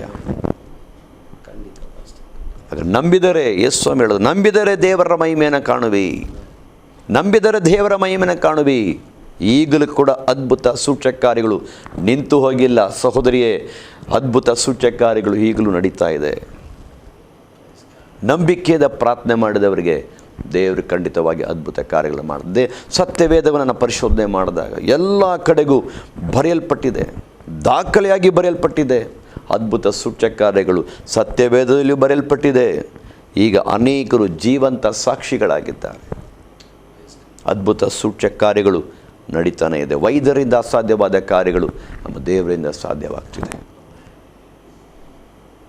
ವೀಕ್ಷಕರೇ, ಈಗಾಗಲೇ ನೀವು ಕೇಳ್ತಾ ಇದ್ದೀರಾ, ಯೇಸು ಸ್ವಾಮಿಯನ್ನು ಯಾರು ನಂಬ್ತಾರೋ, ನಂಬುವವರ ಜೀವಿತದಲ್ಲಿ ಮಾತ್ರವೇ ಆತನಿಂದ ಅದ್ಭುತ ಅತಿಶಯಗಳನ್ನು ಕಾಣಲಿಕ್ಕೆ ಸಾಧ್ಯ ಎಂಬುದಾಗಿ. ಸೊ ಯಾರು ನಂಬ್ತಾರೋ ಅವ್ರ ಜೀವಿತದಲ್ಲಿ ದೇವರು ಮಹಿಮೆಯಾದ ಕಾರಣ ಮಾಡಲಿಕ್ಕೆ ಶಕ್ತನಾಗಿದ್ದಾನೆ. ಯಾವುದೇ ವ್ಯಾಧಿ ಆಗಿರ್ಬೋದು, ದೇವರು ಗುಣ ಮಾಡಲಿಕ್ಕೆ ಶಕ್ತನಾಗಿದ್ದಾನೆ ಎಂಬುದಾಗಿ ನಮ್ಮ ಮಧ್ಯದಲ್ಲಿ ಪಾಸ್ ಅವರ ಮುಖಾಂತರವಾಗಿ ನಾವು ಕೇಳ್ತಾ ಇದ್ದೇವೆ. ಖಂಡಿತ ಇದು ದೇವರ ವಾಕ್ಯದ ಆಧಾರದಲ್ಲಿ ಸತ್ಯವಾಗಿರುತ್ತೆ ಪ್ರಿಯ ದೇವಜನರೇ. ಹಾಗೆ ಸೇವಕನ ಮುಂದಿನ ಪ್ರಶ್ನೆಗಳ ಹೋಗುವ. ಪಾಸ್ಟರ್, ಅದ್ಭುತ ನಡೆಯುವ ವಿಧಾನಗಳು ಸತ್ಯವೇದದಲ್ಲಿ ಯಾವ ಯಾವ ರೀತಿಯಲ್ಲಿ ಇರುತ್ತೆ ಪಾಸ್ಟರ್? ಅದ್ಭುತ ಯಾವ ರೀತಿಯಾಗೆಲ್ಲ ನಡೀತದೆ? ಸತ್ಯವೇದದ ವಾಕ್ಯದ ಆಧಾರದಲ್ಲಿ ಓಕೆ, ಯಾವ ರೀತಿಯೆಲ್ಲ ಅದ್ಭುತಗಳು ನಡೆಯಲಿಕ್ಕೆ ಸಾಧ್ಯ? ಓಕೆ, ಅನೇಕ ನಾನು ಆಗಲೇ ಹೇಳಿದಾಗೆ ಸತ್ಯವೇದದಲ್ಲಿ ನಡೆದಂತಹ ಅನೇಕ ವಿಧವಾದಂತಹ ಅದ್ಭುತ ಕಾರ್ಯಗಳನ್ನ ನಾವು ನೋಡ್ಬೋದು. ನಮಗೆ ಆಶ್ಚರ್ಯ ಅನ್ನಿಸ್ತದೆ. ಆ ರೀತಿಯಾದಲ್ಲ ಅದ್ಭುತಗಳು ಸತ್ಯವೇದದಲ್ಲಿ ನಡೆದಿದೆ. ನಾವು ಒಂದು ವಿಧಿಯಾದಂತಹ ಒಂದು ಸ್ತ್ರೀ, ಅಲ್ಲಿ ಸತ್ತು ಹೋದಂತಹ ತನ್ನ ವಿಧೇಯನ ಒಬ್ಬನೇ ಮಗ, ಆಕೆಗೆ ಆಶ್ರಯ ಆ ಮಗನು ಮಾತ್ರ. ಆ ಮಗನು ತೀರೋಗ್ತಾನೆ. ಆ ಸಮಯದಲ್ಲಿ ಆಕೆ ಓಡೋಗಿ ಎಲಿಯನೇ, ದೇವರ ಸೇವಕನೇ, ನನ್ನ ಮಗನು ತೀರಿಕೊಂಡಿದ್ದಾನೆ ಅಂತಂದಾಗ ಇವನು ಹೋಗಿ ಯೆಹೋವನ ನಾಮದಲ್ಲಿ ಅವನು ಪ್ರಾರ್ಥಿಸಿ ಆ ಮಗನನ್ನು ಬದುಕಿಸ್ತಾನೆ. ಅದು ಒಂದು ದೊಡ್ಡ ವಿಷಯ. ಅದು ಮಾತ್ರ ಹಳೆ ಒಡಂಬಡಿಕೆಯಲ್ಲಿ ಇನ್ನೂ ಅನೇಕ ವಿಷಯಗಳಿದೆ. ಹೊಸ ಒಡಂಬಡಿಕೆಯಲ್ಲಿ ಕೂಡ ಯೇಸು ಸ್ವಾಮಿ ಯೋಹನ ಬರೆದ ಸುವಾರ್ತೆ 11ನೇ ಅಧ್ಯಾಯದಲ್ಲಿ ಅಲ್ಲಿ ನಾವು ನೋಡಿದ್ರೆ ಗೊತ್ತಾಗ್ತದೆ, ಸತ್ತು ಹೋದಂಥ ಲಾಜರನ್ನ ಯೇಸು ಸ್ವಾಮಿ ಎಬ್ಬಿಸಿದ್ರು. ಯೇಸು ಸ್ವಾಮಿ ಮಾರ್ತಾ ಮರಿಯಳ ಮನೆಗೆ ಹೋದಾಗ ಮಾರ್ತಾ ಮರಿಯಳು ಹೇಳ್ತಾರೆ, ನೀವು ಮೊದಲೇ ಇಲ್ಲಿ ಬಂದಿದ್ರೆ ನನ್ನ ತಮ್ಮ ಸಾಯ್ತಿರಲಿಲ್ಲ. ಹಾಗೆ ಯೇಸು ಸ್ವಾಮಿ ಹೇಳ್ತಾರೆ, ಹೀಗೆ ಆಗಿದ್ದು ದೇವರ ಮಹಿಮೆಗಾಗಿ. ಆಗ ಯೇಸು ಸ್ವಾಮಿ ಅವನನ್ನು ಎಲ್ಲಿಟ್ಟಿದ್ದೀರಾ? ಅವ್ರು ಹೇಳ್ತಾರೆ, ಸಮಾಧಿ ಮಾಡಿದ್ದೇವೆ. ಆಗಲೂ ಹೇಳ್ತಾರೆ, ಮಾರ್ತಲ್ಲಿ ಹೇಳ್ತಾಳೆ, ಅವನನ್ನು ಇಟ್ಟು 4 ದಿವಸ ಆಯಿತು, ಈಗ ವಾಸನೆ ಹೊಡಿತಾ ಇದೆ. ಯೇಸು ಸ್ವಾಮಿ ಅಲ್ಲಿ ಕಣ್ಣೀರಿಟ್ಟು ದೇವರಲ್ಲಿ ಪ್ರಾರ್ಥನೆ ಮಾಡಿ ಆ ಸಮಾಧಿಯ ಬಳಿಗೆ ಹೋಗಿ ಈ ರೀತಿಯಾಗಿ ಹೇಳಿದ್ರು, ಲಾಜರನೇ ನೀನು ಎದ್ದು ಬಾ, ಲಾಜರನೇ ಎದ್ದು ಬಾ. ಅದಕ್ಕಿಂತ ಮುಂಚೆ ದೇವರು ಕಲ್ಲು ಹಾಕಿದಂಥ ಕಲ್ಲು ಬಂಡೆನ ಉರುಳಿಸಿರಿ. ಆ ಕಲ್ಲು ಬಂಡೆನ ಉರುಳಿಸಿದಾಗ ಯೇಸು ಸ್ವಾಮಿ ಹೇಳ್ತಾರೆ, ಲಾಜರನೇ ನೀ ಎದ್ದು ಬಾ. ಆ ಕ್ಷಣದಲ್ಲಿ ಆ ಶಬ್ದವನ್ನು ಕೇಳಿದಂತಹ ಲಾಜರನು, ಸತ್ತು ಹೋದಂತಹ ಲಾಜರನು, ನಾತ ಹಿಡಿಯಬೇಕಾದಂಥ ಶರೀರ, ಆ ಶರೀರ ಮತ್ತೆ ಅದರಲ್ಲಿ ಜೀವ ಬಂದು ಹಾಗೇ ಸಮಾಧಿಯಿಂದ ಎದ್ದು ಬರ್ತಾನೆ. ಹಾಗೆ ಯೇಸು ಸ್ವಾಮಿ ಹೇಳ್ತಾರೆ, ಅವನಿಗೆ ಸುತ್ತಲ್ಪಟ್ಟಿರುವಂಥ ಎಲ್ಲ ಪವಾಡಗಳನ್ನು ಬಿಚ್ಚಿರಿ. ನೋಡ್ರಿ, ಅಂದು ಯೇಸು ಸ್ವಾಮಿ ಈ ರೀತಿಯಾಗಿ ಸೂಚಕ ಕಾರ್ಯಗಳನ್ನ, ಅದ್ಭುತ ಕಾರ್ಯಗಳನ್ನು ಮಾಡಿದ್ರು. ನಾನು ಆಗಲೇ ಹೇಳಿದಾಗೆ ಮಾರ್ಕ 16ನೇ ಅಧ್ಯಾಯ 16ನೇ ವಾಕ್ಯ, ಯಾರೆಲ್ಲ ನಂಬುದಾರೋ ಅವರ ಮೂಲಕವಾಗಿ ಯೇಸು ಸ್ವಾಮಿ ಹೇಳಿದ್ರು. ಆಮೇಲೆ ಯೋಹಾನ ಬರೆದ ಸುವಾರ್ತೆ 14:12, ನನ್ನನ್ನು ನಂಬುವವನು ನಾನು ಮಾಡಿದ ಅದ್ಭುತಕ್ಕಿಂತ ಅವನು ಹೆಚ್ಚಾಗಿ ಅದ್ಭುತ ಕಾರ್ಯಗಳನ್ನು ಮಾಡುವನು. ಖಂಡಿತವಾಗಿಯೂ ಯೇಸು ಸ್ವಾಮಿ ಹೇಳಲ್ಪಟ್ಟಂಥ ಒಂದೊಂದು ವಾಗ್ದಾನಗಳು ಈ ದಿನಗಳಲ್ಲಿ ನೆರವೇರ್ತಾ ಇದೆ. ಸೂಚಕ ಕಾರ್ಯಗಳು, ಅದ್ಭುತ ಕಾರ್ಯಗಳು ನಡೀತಾ ಇದೆ. ಅದರಲ್ಲಿ ಸಂದೇಹ ಪಡಬೇಕಾದ ಯಾವುದೂ ಇಲ್ಲ. ಮನುಷ್ಯನ ಒಳಗಡೆ ಸಂದೇಹ ಅಂತ ಬಂದರೆ ದೇವರು ಸೂಚಕ ಕಾರ್ಯ, ಅದ್ಭುತ ಕಾರ್ಯ ಮಾಡಲ್ಲ. ಸಂದೇಹ ಬರಬಾರ್ದು, ದೇವರಲ್ಲಿ ಸಂದೇಹ ಬರಬಾರ್ದು. ಸಂದೇಹ ಯಾಕೆ ಬರ್ತದೆ? ಸಂದೇಹ ಯಾಕೆ ಬರ್ತದೆ? ನಾವು ದೇವರ ವಾಕ್ಯದಲ್ಲಿ ಆಳವಾಗಿ ನಾವು ನಂಬಿರಲ್ಲ. ಆಳವಾಗಿ ನಂಬದೇ ಇದ್ದ ನಿಮಿತ್ತವಾಗಿ ನಮ್ಮ ಜೀವಿತ ಕೊಳೆಯ ಅವಸ್ಥೆಗೆ ಹೋಗಿರ್ತದೆ, ಪಾಪದ ಅವಸ್ಥೆಗೆ ಹೋಗಿರ್ತದೆ. ದೇವರಲ್ಲಿ ದೇವರಿಗೂ ನಮಗೂ ಒಂದು ಹೊಂದಾಣಿಕೆ ಇಲ್ಲದಂಥ ಅನುಭವ ಇರ್ತದೆ. ದೇವರಿಗೂ ನಮಗೂ ಹೊಂದಾಣಿಕೆ ಇಲ್ಲದಂಥ ಅನುಭವಗಳು ಬಂದಾಗ ಅಲ್ಲಿ ಏನು ಸಂಭವಿಸ್ತದೆ ಅಂತಂದರೆ, ದೇವರ ಮೇಲಿರುವಂತಹ ನಂಬಿಕೆ ನಾವು ಕಳ್ಕೊಂಡಿರ್ತೇವೆ. ಆ ನಂಬಿಕೆಯನ್ನು ಕಳ್ಕೊಂಡಿರುವಾಗಲೇ ನಮಗೆ ಅನೇಕ ಸಂದೇಹಗಳು ಹುಡ್ತದೆ. ಇಂಥ ಕಾರ್ಯಗಳು ಸಂಭವಿಸ್ತದ, ಇಂಥ ಕಾರ್ಯಗಳು ನಡೀತದ, ಇಂಥ ಕಾರ್ಯಗಳು ಸಾಧ್ಯವಾಗ್ತದ, ಇಂಥ ಕಾರ್ಯಗಳು ಅದ್ಭುತ ಕಾರ್ಯಗಳು ನಡೀತದ ಇಲ್ವಾ, ಅನೇಕ ಸಂದೇಹಗಳು ನಮಗೆ ಹುಡ್ತದೆ. ನಾವು ಯಾವಾಗ ದೇವರೊಟ್ಟಿಗೆ ನಾವು ಸೇರಿ, ಆನೂಕನೇನು ಮಾಡ್ದ? ಹಳೆ ಒಡಂಬಡಿಕೆಯಲ್ಲಿ ದೇವರ ಸಂಗಡ ನಡೆದಂತೆ, ದೇವರ ಸಂಗಡ ನಡೆದನು ಅಂತಂದರೆ ಈ ಲೋಕವನ್ನು ಬಿಟ್ಟು, ಲೋಕದ ಎಲ್ಲ ಪಾಪ ಕೃತ್ಯಗಳನ್ನು ಬಿಟ್ಟು, ಲೋಕದ ಚಿಂತೆಗಳನ್ನು ಬಿಟ್ಟು, ಲೋಕದ ಸರ್ವ ಕಾರ್ಯಗಳನ್ನು ಮರೆತು ಆ ದೇವರೊಂದಿಗೆ ನಡೆಯುವಾಗ ಆ ದೇವ ಪ್ರಸನ್ನತೆ, ಆ ದೇವ ಪ್ರೀತಿ, ಆ ದೇವ ಕೃಪೆ, ಪವಿತ್ರಾತ್ಮನ ಐಕ್ಯತೆ, ಅನ್ಯೂನ್ಯತೆಗಳಿಂದ ನಾವು ತುಂಬಲ್ಪಡುವಾಗ ನಮಗೆ ಅನ್ನಿಸ್ತದೆ ದೇವರು ಇಂಥ ಕಾರ್ಯದಲ್ಲಿ ಅದ್ಭುತ ಮಾಡಲು ಶಕ್ತನಾಗಿದ್ದಾನೆ. ನಾವು ಯಾವಾಗ ನಾವು ದೇವರಿಂದ ದೂರ ಹೋಗ್ತೀವೋ ಆಗಲೇ ನಮ್ಮ ಜೀವಿತದಲ್ಲಿ ನಾವು ಅದ್ಭುತ ಕಾಣಲು ಸಾಧ್ಯವಾಗುವುದಿಲ್ಲ. ಅದ್ಭುತ ನಾವು ಕಾಣಬೇಕು, ದೇವರಿಂದ ನಾವು ಅದ್ಭುತ ನೋಡಬೇಕು, ದೇವರಿಂದ ನಾವು ಸೂಚಕ ಕಾರ್ಯಗಳು, ಮಹತ್ ಕಾರ್ಯಗಳನ್ನು ನೋಡಬೇಕು ಅಂತಂದರೆ ನಾವು ದೇವರೊಂದಿಗೆ ಸೇರಿ ಇರಬೇಕು. ಆಗ ನಮ್ಮ ಆತ್ಮದಲ್ಲಿ, ನಮ್ಮ ಹೃದಯಗಳಲ್ಲಿ ದೇವರ ಮೇಲೆ ಯಾವ ಸಂದೇಹವೇ ಬರಲ್ಲ. ದೇವರಿದ್ದಾನೆ, ದೇವರು ಗುಣ ಮಾಡ್ತಾನೆ. ಕೆಲವರು ಏನಾಗ್ತಾರೆ ಅಂತಂದರೆ ಅನೇಕ ವಿಧವಾದಂಥ ರೋಗ ವ್ಯಾಧಿಗಳಿಗೆ ಬೀಳ್ತಾರೆ, ಅನೇಕ ಅಸ್ವಸ್ಥರಾಗ್ತಾರೆ. ಅದರಿಂದ ಮನಸ್ಸು ನೊಂದು ಬಹಳ ಬೇಸರಿಗೆಗೊಂಡು ಎಷ್ಟು ನಾವು ವೈದ್ಯರಲ್ಲಿ ಆಶ್ರಯಿಸೋದು, ಎಷ್ಟು ನಾವು ಔಷಧಿನ ತೆಗೆದುಕೊಳ್ಳೋದು, ಈ ರೀತಿಯಾಗಿ ಮನ ಬೇಸರಿಕೆಯಾಗಿ ದೇವರಲ್ಲಿ ಪ್ರಾರ್ಥನೆ ಮಾಡ್ತಾರೆ. ಆದರೂ ಅವರಿಗೆ ಗುಣ ಆಗಲ್ಲ. ನಾನು ಹೇಳುವಂಥ ಒಂದು ವಿಷಯ, ಆ ದೇವರ ಪ್ರೀತಿಯಲ್ಲಿ ನೆಲೆಗೊಂಡಿದ್ದರೆ, ಆ ದೇವರ ವಾಕ್ಯದಲ್ಲಿ ನೆಲೆಗೊಂಡಿದ್ದರೆ ಖಂಡಿತವಾಗಿಯೂ ದೇವರು ಅವರಿಗೆ ಆಶ್ರಯವಾಗಿದ್ದು ಅವರಿಗೆ ಧೈರ್ಯವನ್ನು ಕೊಡ್ತಾರೆ. ನಾನು ನಿನ್ನನ್ನು ಗುಣಪಡಿಸುವನು, ಯೆಹೋವ ರಾಫಾ. ವಿಮೋಚನೆ ಕಾಂಡ 15ನೇ ಅಧ್ಯಾಯ 26ನೇ ವಾಕ್ಯದಲ್ಲಿ ದೇವರು ಹೇಳ್ತಿದ್ದಾರೆ, ಐಗುಪ್ತರಿಗೆ ಬರುವಂಥ ವ್ಯಾಧಿಯನ್ನು ನಾನು ನಿಮಗೆ ಬರಗೊಡಿಸುವುದಿಲ್ಲ.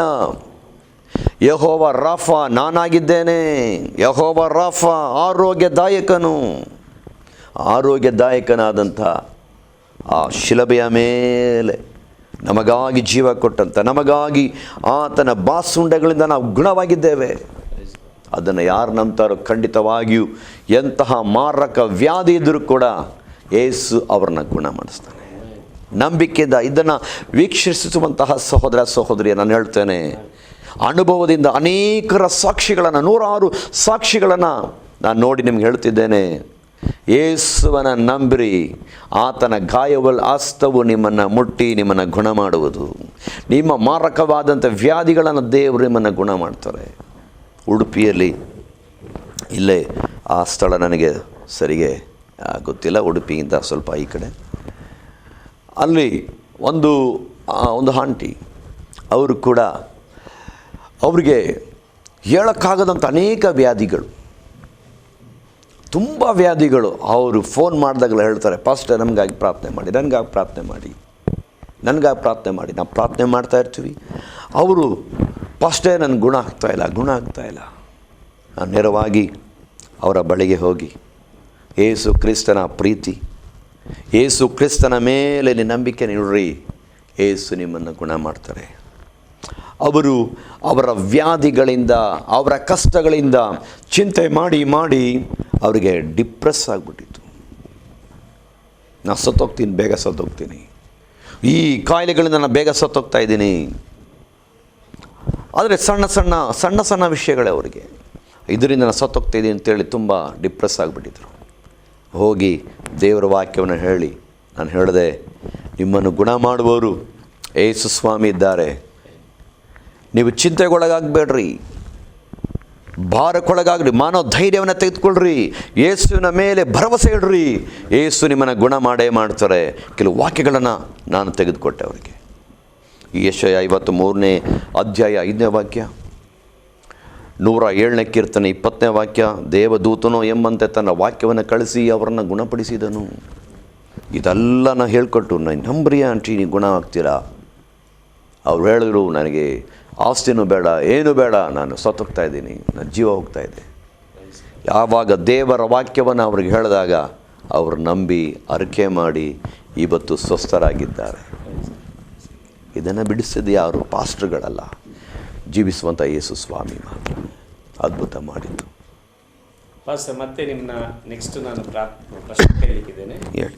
ಕೆಲವರು ಅಭಿಷೇಕ ಬರುವಾಗ ಓಕೆ, ಕೆಲವರು ಕುಡಿಯುತ್ತಾರೆ, ಕೆಲವರು ಬೊಬ್ಬೆ ಹೊಡಿತಾರೆ, ಕೆಲವರು ಕೆಳಗಡೆ ಬಿದ್ದು ಒದ್ದಾಡ್ತಾರೆ. ಇದು ಸರಿನಾ ಈ ರೀತಿ ಮಾಡುವಂಥದ್ದು? ಓಕೆ, ಅಂದರೆ ಅದು ನಿಜವಾದಂತಹ ಒಂದು ಆತ್ಮನ ಅಭಿಷೇಕನ ಅಥವಾ ಆತ್ಮನ ಅಭಿಷೇಕ ಇಲ್ವಾ? ಅಥವಾ ಅವರು ಯಾತಕ್ಕಾಗಿ ಆ ಥರ ಅವರು ಕುಣಿತಾರೆ, ಅದನ್ನು ಕೇಳ್ತಾ ಇದ್ದೀರಲ್ಲ? ಹೌದು ಪಾಸ್ಟರ್. ಓಕೆ, ಸೊ ಇದರಲ್ಲಿ ಈ ವಿಷಯಗಳನ್ನ ನಾವು ದೇವರ ವಾಕ್ಯಗಳಲ್ಲಿ ನಾವು ನೋಡುವಾಗ ಇದು ಒಂದು ರೀತಿಯಲ್ಲಿ ಇದು ಕಡೇ ದಿನಗಳು, ಅಂತ್ಯಕಾಲದ ಸಮಯಗಳು ಅಂತ ನಾವು ಹೇಳ್ಬೋದು. ದೇವರ ಪವಿತ್ರ ಆತ್ಮನ ಒಂದು ಕಾರ್ಯ ಅಥವಾ ಪವಿತ್ರಾತ್ಮನ ದಿನಗಳು ಇದು. ಸಭೆ ಯಾವಾಗ ಪ್ರಾರಂಭವಾಯಿತು? ಸಭೆ ಅಂತನ್ನುವಾಗ ಯಾವ ಸಭೆ? ದೇವಸಭೆ. ಆ ದೇವಸಭೆ ಯಾವಾಗ ಪ್ರಾರಂಭವಾಯಿತು ಅಂತಂದರೆ ಅಪೊಸ್ತಲ ಕೃತ್ಯ 2ನೇ ಅಧ್ಯಾಯ 1ನೇ ವಚನಗಳಿಂದ ನಾವು ಓದ್ಕೊಂಡು ಬರುವಾಗ, ಪಂಚಾಶತಮ ದಿವಸದಲ್ಲಿ ಅಂದು ಪ್ರಾರಂಭವಾದಂತಹ ದೈವಸಭೆ. ಆ ದೈವಸಭೆ ಪ್ರಾರಂಭವಾದದ್ದು ಯಾವುದರಿಂದ? ದೇವರ ಆತ್ಮನಿಂದಲೇ. 120 ಜನ ಮಾರ್ಕನ ಮೇಲಂತಸ್ತಿನಲ್ಲಿ ಕೂಡಿಕೊಂಡು ಯೇಸು ಸ್ವಾಮಿ ಲೂಕ 24:49 ಹೇಳಿದ್ರು, ತಂದೆ ಮಾಡಿದಂಥ ವಾಗ್ದಾನವನ್ನು ನಾನು ನಿಮಗೆ ಕಳಿಸ್ಕೊಡ್ತೇನೆ, ನೀವು ಈ ಪಟ್ಟಣವನ್ನು ಬಿಟ್ಟು ಹೋಗದೆ ಯೆರೂಸಲೇಮಲ್ಲೇ ಕಾದುಕೊಂಡಿರಿ, ನಾನು ಹೋಗಿ ಪವಿತ್ರಾತ್ಮನನ್ನು ಕಳಿಸ್ಕೊಡ್ತೇನೆ ಎಂಬುದಾಗಿ ಯೇಸು ಸ್ವಾಮಿ ವಾಗ್ದಾನ ಮಾಡಿದ್ರು. ವಾಗ್ದಾನ ಮಾಡಿದಂತಹ ಆ ವಾಗ್ದಾನಕ್ಕಾಗಿ 120 ಜನ ಯೇಸು ಸ್ವಾಮಿ ಪರಲೋಕಕ್ಕೆ ಎತ್ತಲ್ಪಟ್ಟ ಮೇಲೆ, ಸುಮಾರು ಯೇಸು ಸ್ವಾಮಿ ಎತ್ತಲ್ಪಡುವಾಗ 500 ಜನ ಇದ್ದರು. 500 ಜನ ಹೋಗಿ 120 ಜನ ಮಾರ್ಕನ ಮೇಲಂತಸ್ತಿನ ಮೇಲೆ 120 ಜನ ಯೆರೂಸಲೇಮ್ ಕಾಯ್ತಾ ಇದ್ದರು. ಯೇಸು ಸ್ವಾಮಿನಿ ಹೇಳಿದಂತೆ ಪರಿಶುದ್ಧಾತ್ಮನ ಕಳಿಸಿಕೊಡು, ವಾಗ್ದಾನವನ್ನು ಕಳಿಸಿಕೊಡು ಎಂಬುದಾಗಿ ಪ್ರಾರ್ಥನೆ ಮಾಡಿದ್ರು. ಆ ಪ್ರಾರ್ಥನೆ ಮಾಡ್ತಿದ್ದಂತಹ 120 ಜನರ ಮೇಲೆ ಪವಿತ್ರಾತ್ಮನು ನಾಲಿಗೆ ಧೂಪಾತಿಯಲ್ಲಿ ಹಾಗೇ ಅವರ ಮೇಲೆ ಇಳಿದು ಬಂದನು. ಇಳಿದು ಬಂದಾಗ ಅಲ್ಲಿ ವಾಕ್ಯ ಬರೆಯಲ್ಪಟ್ಟಿದ್ದೆ, ಭೂಮಿಯಲ್ಲಿರುವಂಥ ಎಲ್ಲ ಜನಗಳಲ್ಲಿ ಬಂದಿದ್ದು, ಎಲ್ಲ ಭಾಷೆ ಆಡುವವರಲ್ಲಿ ಬಂದಿದ್ದರು. ಅಲ್ಲಿ ಬಂದು ಆ ಪಂಚಶತಮ ದಿವಸದಲ್ಲಿ ಅಲ್ಲಿ ಕೂಡಿ ಬಂದಿದ್ದಾಗ ಈಗ 120 ಜನ ನಾನಾ ವಿಧವಾದಂಥ ನಾನಾ ವಿಧವಾದ ಭಾಷೆಗಳನ್ನು ಆಡಿ ದೇವರನ್ನ ಮಹಿಮೆಪಡಿಸ್ತಿದ್ರು. ಆ ಸಮಯದಲ್ಲಿ ಜನಗಳು ಮಾತಾಡ್ತಾ ಇದ್ದಾರೆ, ಇದೇನು ಇವರು ಮಾತನಾಡುವಂಥ ಭಾಷೆ, ಏನು ಈ ರೀತಿಯಾಗಿ ವಿವಿಧ ಭಾಷೆಗಳನ್ನು ಮಾತಾಡ್ತಾ ಇದ್ದಾರೆ.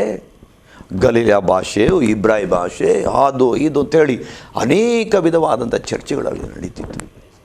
ಇವರು ಆಡುತ್ತಿರುವಂಥ ಭಾಷೆಗಳೇನು, ನಮಗೆ ತಿಳಿಯದಂಥ ಭಾಷೆ. ಆಗ ಪೇತ್ರನವರ ಮಧ್ಯದಲ್ಲಿ ಎದ್ದು ಅವರು ಜನಗಳು ತಿಳ್ಕೊಂಡ್ರು, ಮಧ್ಯಾಹ್ನದ ಸಮಯ, ಇವರು ಮದ್ಯಪಾನ ಮಾಡಿ ಇವರು ದೇವರನ್ನ ಈ ರೀತಿಯಾಗಿ ಕುಣಿತಾ ಇದ್ದಾರೆ. ಜನರು ಕೇಳ್ತಾ ಇದ್ದಾರೆ, ಮದ್ಯಪಾನ ಮಾಡಿದ್ದಾರೆ ಇವರು, ಮದ್ಯಪಾನ ಮಾಡಿ ಇವರು ನಾನಾ ಭಾಷೆಗಳನ್ನು ಆಡ್ತಾ ಇದ್ದಾರೆ, ಇದೆಂಥದ್ದು ವಿಚಿತ್ರ. ಆಗ ಸಹೋದರಿ ಕೇಳಿದ ಹಾಗೆ, ಒಂದು ವೇಳೆ ಪವಿತ್ರಾತ್ಮ ಭರಿತರಾಗಿ ಆ ಸಂತೋಷದಿಂದ ದೇವ್ರನ್ನ ನಾವು ಯಾವ ರೀತಿಯಾಗಿ ದುಃಖದಿಂದಲೋ ವ್ಯಥದಿಂದಲೋ ನಾವು ದೇವ್ರನ್ನ ಆರಾಧನೆ ಮಾಡುವಂಥದ್ದಲ್ಲ, ಉಲ್ಲಾಸದಿಂದಲೂ ಸಂತೋಷದಿಂದಲೂ. ಕಾರಣ ಯಾತಕ್ಕಾಗಿ ನಾವು ಉಲ್ಲಾಸದಿಂದ ಸಂತೋಷದಿಂದ ದೇವರನ್ನ ಆರಾಧನೆ ಮಾಡಬೇಕು? ಕೆಲವರು ಕೇಳ್ತಾರೆ, ಯಾತಕ್ಕಾಗಿ ಮೌನವಾಗಿ ನೀವು ಆಮೇಲೆ ಆರಾಧನೆ ಮಾಡ್ಬೋದಲ್ಲ, ಯಾಕೆ ಬೊಬ್ಬೆ ಆಗ್ತೀರಾ, ಯಾಕೆ ನೀವು ಶಬ್ದ ಮಾಡ್ತೀರಾ, ಮೌನವಾಗಿ ಪ್ರಾರ್ಥನೆ ಮಾಡ್ಬೋದಲ್ಲ. ನಾನು ಅವ್ರಿಗೆ ಹೇಳುವಂಥ ವಿಷಯ ಏನಂತಂದರೆ, ಯೇಸು ಕ್ರಿಸ್ತನು ಶಿಲುಬೆಯ ಮೇಲೆ ಜೀವ ಕೊಟ್ಟಿದ್ದು ಸೋಲುಗಾಗಲ್ಲ, ಜಯಕ್ಕಾಗಿ ಮಾತ್ರವೇ. ಪ್ರತಿಯೊಬ್ಬ ಮಾನವರ ಜೀವಿತ ಪಾಪದಿಂದ ಸೈತಾನದಿಂದ ಬಿಡುಗಡೆ ಆಗಿ ಅವನು ಜಯದಿಂದ ಜೀವಿಸುವುದಕ್ಕೋಸ್ಕರ ಒಂದು ಯಥಾರ್ಥವಾದ ಸತ್ಯವಾದ ಕ್ರಿಸ್ತಿಯ ಜೀವಿತ ಅಂತಂದರೆ ಅದು ಜಯದ ಜೀವಿತ. ಯಾವುದರ ಮೇಲೆ? ಪಾಪದ ಮೇಲೆ ಜಯ, ಸೈತಾನನ ಮೇಲೆ ಜಯ, ದುರಾತ್ಮಗಳ ಮೇಲೆ ಜಯ, ಮಾಟ ಮಂತ್ರಗಳ ಮೇಲೆ ಜಯ. ಈ ಜಯ ಸಿಕ್ಕಿದಂಥ ಒಂದು ದೇವರ ಮಗನು ಅವನು ಸುಮ್ಮನೆ ಇರಲು ಸಾಧ್ಯವಿಲ್ಲ. ಅವನು ಕುಣಿತಾನೆ, ನಲಿತಾನೆ ದೇವರ ಮುಂದೆ. ದೇವರ ಅನೇಕರನ್ನ ನೋಡ್ರಿ, ಯೇಸು ಸ್ವಾಮಿ ಸ್ವಸ್ಥತೆ ಮಾಡಿದ್ರು. 10 ಕುಷ್ಠರೋಗಿನ ಯೇಸು ಸ್ವಾಮಿ ಗುಣ ಮಾಡಿದ್ರು. 9 ಜನ ಮರ್ತ್ಬಿಟ್ಟು ಹಾಗೆ ಹೋದ್ರು. ಆದ್ರೆ ಒಬ್ಬ ಏನು ಮಾಡ್ದ? ಕುಣಿಯುತ್ತಾ ನಲಿಯುತ್ತಾ ಜಿಗಿಯುತ್ತಾ ಓಡಿ ಬಂದು ಯೇಸು ಸ್ವಾಮಿ. ಯಾತಕ್ಕೆ ಕುಣಿತಾ ನಲಿತಾ ಅವನು ಯೇಸು ಸ್ವಾಮಿ ಹತ್ರ ಬಂದ? ಯೇಸುವೇ, ನನ್ನ ಕುಷ್ಠವನ್ನು ನೀನು ನೀಗಿಸಿದ್ಯಾ? ಹಾಗೆ ಯಥಾರ್ಥವಾಗಿ ಮನಸ್ಸಿನ ಪಾಪ ಎಂಬ ಕುಷ್ಠಗಳು ಹೊರಗೋದಾಗ ಒಂದು ದೇವರ ಮಗಳು ಸುಮ್ಮನೆ ಇರಲ್ಲ, ಅವರು ಕುಣಿತಾರೆ, ನಲಿತಾರೆ, ಬೊಬ್ಬೆ ಆಗ್ತಾರೆ. ಇದನ್ನು ಲೋಕ ನೋಡುವಾಗ ವ್ಯತ್ಯಾಸವಾಗಿ ನೋಡ್ಬೋದಲ್ಲ ಪಾಸ್ಟರ್? ಇವರಿಗೆ ಏನೋ ಒಂದು ಹುಚ್ಚಿಡ್ದಿರ್ಬೋದು, ಹೌದು, ಅಥವಾ ಯಾಕೆ ಇವರು ಈ ರೀತಿ ಕುಣಿತಾರೆ ಅಂತ ಹೇಳ್ಬೋದಲ್ವಾ? ಹೌದು, ಅದೇ ನಾನು ಹೇಳಿದಂಥ ವಿಷಯ. ಹಾಗೆ ಅದು ಈಗ ನಾನು ಒಂದು ಹೋಟ್ಲಿಗೆ ಹೋಗ್ತೇನೆ, ಅಲ್ಲಿ ಹೋಗಿ ನಾನು ಹೇಳ್ತೇನೆ, ನೋಡ್ರಿ ಅಲ್ಲಿ ಬಿರಿಯಾನಿ ಬರೀ 10 ರೂಪಾಯಿಗೆ ಒಳ್ಳೆ ಬಿರಿಯಾನಿ ಇದೆ, ಬಂದು ಊಟ ಮಾಡಿರಿ. ಕೆಲವರು ಹೇಳ್ತಾರೆ, 10 ರೂಪಾಯಿ ಬಿರಿಯಾನಿ ಯಾರ್ರೀ ಮಾರ್ತಾರೆ? ಅದನ್ನು ತಿನ್ಬಿಟ್ಟು ಹೇಳಿರ್ತೀನಿ, ನೀವು ರುಚಿಸಿ ನೋಡಿರ್ತೀನಿ ನಾನು. ಹೋಗ್ರಿ ಇಂಥದ್ದು ಜನ ನಂಬಲ್ಲ, ನೀವು ಸುಳ್ಳು ಹೇಳ್ತಾ ಇದ್ದೀರ ಅಂತ. ಇನ್ನೊಂದು ಒಂದು ಉದಾಹರಣೆ, ಒಂದು ಕಥೆ ಈ ರೀತಿಯಾಗಿದೆ. ಒಂದು ತಾಯಿ ಒಂದು ಮಗನನ್ನು ಕರೆದ್ಬಿಟ್ಟು, ಮಗ, ನೀನು ಇದುವರೆಗೂ ಮಾರ್ಕೆಟ್ಗೆ ಹೋಗಿಲ್ಲ, ಹೋಗಿ ಒಂದು 2 kg ಮೀನನ್ನು ತಗೊಂಬ ಅಂತೇಳಿ ಮಗನ ಕೈಲಿ ಸ್ವಲ್ಪ ಹಣವನ್ನು ಕೊಟ್ಟು ಬ್ಯಾಗನ್ನು ಕೊಟ್ಟು ಕಳಿಸಿದ್ರು. ನೋಡಪ್ಪ, ಮಾರ್ಕೆಟ್ಗೆ ಹೋಗಿ 2 kg ಮೀನು ತಗೊಂಬ. ಅದುವರೆಗೂ ಅವನು ಮಾರ್ಕೆಟ್ಗೆ ಹೋಗೇ ಇಲ್ಲ. ಅವನೇನು ಮಾಡ್ದ, ಮಗ ಗಾಡಿ ತಗೊಂಡು ನೆಟ್ಟಾಗಿ ನೇರವಾಗಿ ಮಾರ್ಕೆಟ್ಗೆ ಹೋದ. ಮಾರ್ಕೆಟ್ ಹತ್ರ ಹೋಗ್ತಾ ಇರುವಂಥ ಸಂದರ್ಭದಲ್ಲಿ ಇವನಿಗೆ ಭಯ ಆಗ್ಬಿಡ್ತು. ಮಾರ್ಕೆಟಲ್ಲಿ ಬೇರೆ ಗದ್ದಲ, ಬೇರೆ ಕಿರ್ಚಾಟ. ಇವನ ಒಳಗಡೆ ಭಯ ಎತ್ಕೊಳ್ತು. ಮಾರ್ಕೆಟ್ ಒಳಗೆ ಜಗಳ ನಡೀತಾ ಇದೆ, ಮಾರ್ಕೆಟ್ ಒಳಗೆ ಹೊಡೆದಾಟ ನಡೀತಾ ಇದೆ, ಕೊಲೆ ಆಗ್ತಾ ಇದೆ ಅಂತೇಳಿ ಭಯ ಪಟ್ಕೊಂಡು ಏನು ಮಾಡ್ದ, ಮತ್ತೆ ಗಾಡಿ ತಗೊಂಡು ನೇರ ಅಮ್ಮನ ಹತ್ರ, ಅಮ್ಮ ನಾನು ಇನ್ಮೇಲೆ ನನಗೆ ಮಾರ್ಕೆಟ್ ಕಳಿಸ್ಬೇಡ, ನಾನು ಮಾರ್ಕೆಟ್ಗೆ ಹೋಗಲ್ಲ. ಮಗ ಏನಾಯಿತು? ಅಮ್ಮ ನನಗೆ ಭಯ ಆಗ್ತಾಯಿದೆ, ಮಾರ್ಕೆಟಲ್ಲಿ ಜಗಳ ನಡೀತಾ ಇದೆ, ಕೊಲೆ ನಡೀತಾ ಇದೆ, ತುಂಬ ಗದ್ದಲೆ ಬೊಬ್ಬೆ ಆಗ್ತಾ ಇದ್ದಾರೆ, ನನಗೆ ಭಯ ಆಗ್ಬಿಡ್ತಮ್ಮ, ನಾನು ಹೋಗಲ್ಲ. ಅಮ್ಮ ಯೋಚನೆ ಮಾಡಿದ್ರು, ಮಗ ನೀನು ಮಾರ್ಕೆಟ್ ಒಳಗೋದ? ಅವನು ಹೇಳ್ದ, ಇಲ್ಲಮ್ಮ. ಎಲ್ಲೋದೆ? ಮಾರ್ಕೆಟ್ ಹೊರಗೆ ನಿಂತಿದೆ ಅಮ್ಮ. ಅಮ್ಮ ಗೊತ್ತಾಯಿತು ಇವನು ಮಾರ್ಕೆಟ್ ಒಳಗೆ ಹೋಗಿಲ್ಲ. ಮತ್ತೆ ನೋಡಪ್ಪ ನೀ ಭಯಪಡಬೇಡ, ಹೋದರೆ ಏನೂ ಆಗಲ್ಲ ಅಲ್ಲಿ. ಮತ್ತೆ ದುಡ್ಡು ಬ್ಯಾಗನ್ನು ಕೊಟ್ಟು ಮಾರ್ಕೆಟ್ ಒಳಗೋಗು, ಹಿಂಗೆ ನಿಜ ಸತ್ಯ ಗೊತ್ತಾಗ್ತದೆ. ಮತ್ತೆ ಇವನು ಭಯಪಟ್ಟು ಮಾರ್ಕೆಟ್ ಹತ್ರ ಹೋದ. ಅದೇ ಗದ್ದಲ. ಅಮ್ಮ ಹೇಳಿರಲ್ಲ ಅಂತೇಳಿ ಅವನು ಸಡನ್ನಾಗಿ ಮಾರ್ಕೆಟ್ ಒಳಗೆ ಹೋದ. ಮಾರ್ಕೆಟಲ್ಲಿ ಹೋದರೆ ಮೊದಲನೇ ಅಂಗಡಿಯಲ್ಲಿ ಏನು ನಡೀತಾ ಇದೆ? ಟೊಮಾಟೋನ ಎಷ್ಟು? 10 ರೂಪಾಯಿ. 1 kg ಕೊಡಿ. ಅದೇ ನಡೀತಾ ಇರೋದು. ಬದನೆಕಾಯಿ ಎಷ್ಟು? 15 ರೂಪಾಯಿ. 2 kg ಕೊಡಿ. ಮೀನೆಷ್ಟು? 50 ರೂಪಾಯಿ. 1 kg ಕೊಡಿ. ಇವನಿಗೆ ಧೈರ್ಯ ಬಂತು. ಒಳಗಡೆ ಗಲಭೆ ನಡೀತಾ ಇಲ್ಲ, ಬೊಬ್ಬೆ ನಡೀತಾ ಇಲ್ಲ, ವ್ಯಾಪಾರ ನಡೀತಾ ಇದೆ. ಆಗ ಸಹೋದರಿ ಕೇಳಿದಂತೆ, ಯಾತಕ್ಕೆ ಬೊಬ್ಬೆ ಆಗ್ತಾರೆ, ಯಾತಕ್ಕೆ ಕಿರ್ಚ್ತಾರೆ ಅಂತಂದರೆ, ನಾನು ಹೇಳುವಂಥ ಈ ಒಂದು ಉದಾಹರಣೆ ನಾನು ಹೇಳ್ತೇನೆ. ಇಲ್ಲಿ ಬೊಬ್ಬೆ ನಡೆಯುವಂತಿರುವುದು ಏನು ಅಂತಂದರೆ, ದೇವರಿಗೂ ನಮ್ಮ ಮನುಷ್ಯರಿಗೂ ನಾವು ಮಾತಾಡ್ತಾ ಇರ್ತೀವಿ, ನಮ್ಮ ವ್ಯಾಪಾರ ನಡೀತಾ ಇದೆ, ನಮ್ಮ ಎಲ್ಲ ಕೊರತೆಗಳನ್ನು ಅಲ್ಲಿ ಹೇಳ್ತಾ ಇರ್ತೀವಿ. ಆ ದೇವರಾತ್ಮನ ಆಶೀರ್ವಾದ ನಮ್ಮ ಮೇಲೆ ಬರ್ತದೆ. ಆಶೀರ್ವಾದ ದೇವರಾತ್ಮ ನಮ್ಮನ್ನು ಮುಟ್ಟಾಗಲೇ ಒಂದು ವ್ಯಕ್ತಿ ಸಂತೋಷದಿಂದ ನೆಲೆದಾಡ್ತಾ ಕುಣಿದಾಡ್ತಾ, ನನಗೆ ಪಾಪದಿಂದ ಬಿಡುಗಡೆ, ಶಾಪದಿಂದ ಬಿಡುಗಡೆ, ಸೈತಾನದಿಂದ ಬಿಡುಗಡೆ ಅಂತೇಳಿ ದೇವರ ಮುಂದೆ ಬೊಬ್ಬೆ ಹಾಕಿ ದೇವರನ್ನ ಆರಾಧನೆ ಮಾಡೋದು. ಇದೇ ಇನ್ನೂ ಅನೇಕ ಉದಾಹರಣೆಗಳಿದೆ.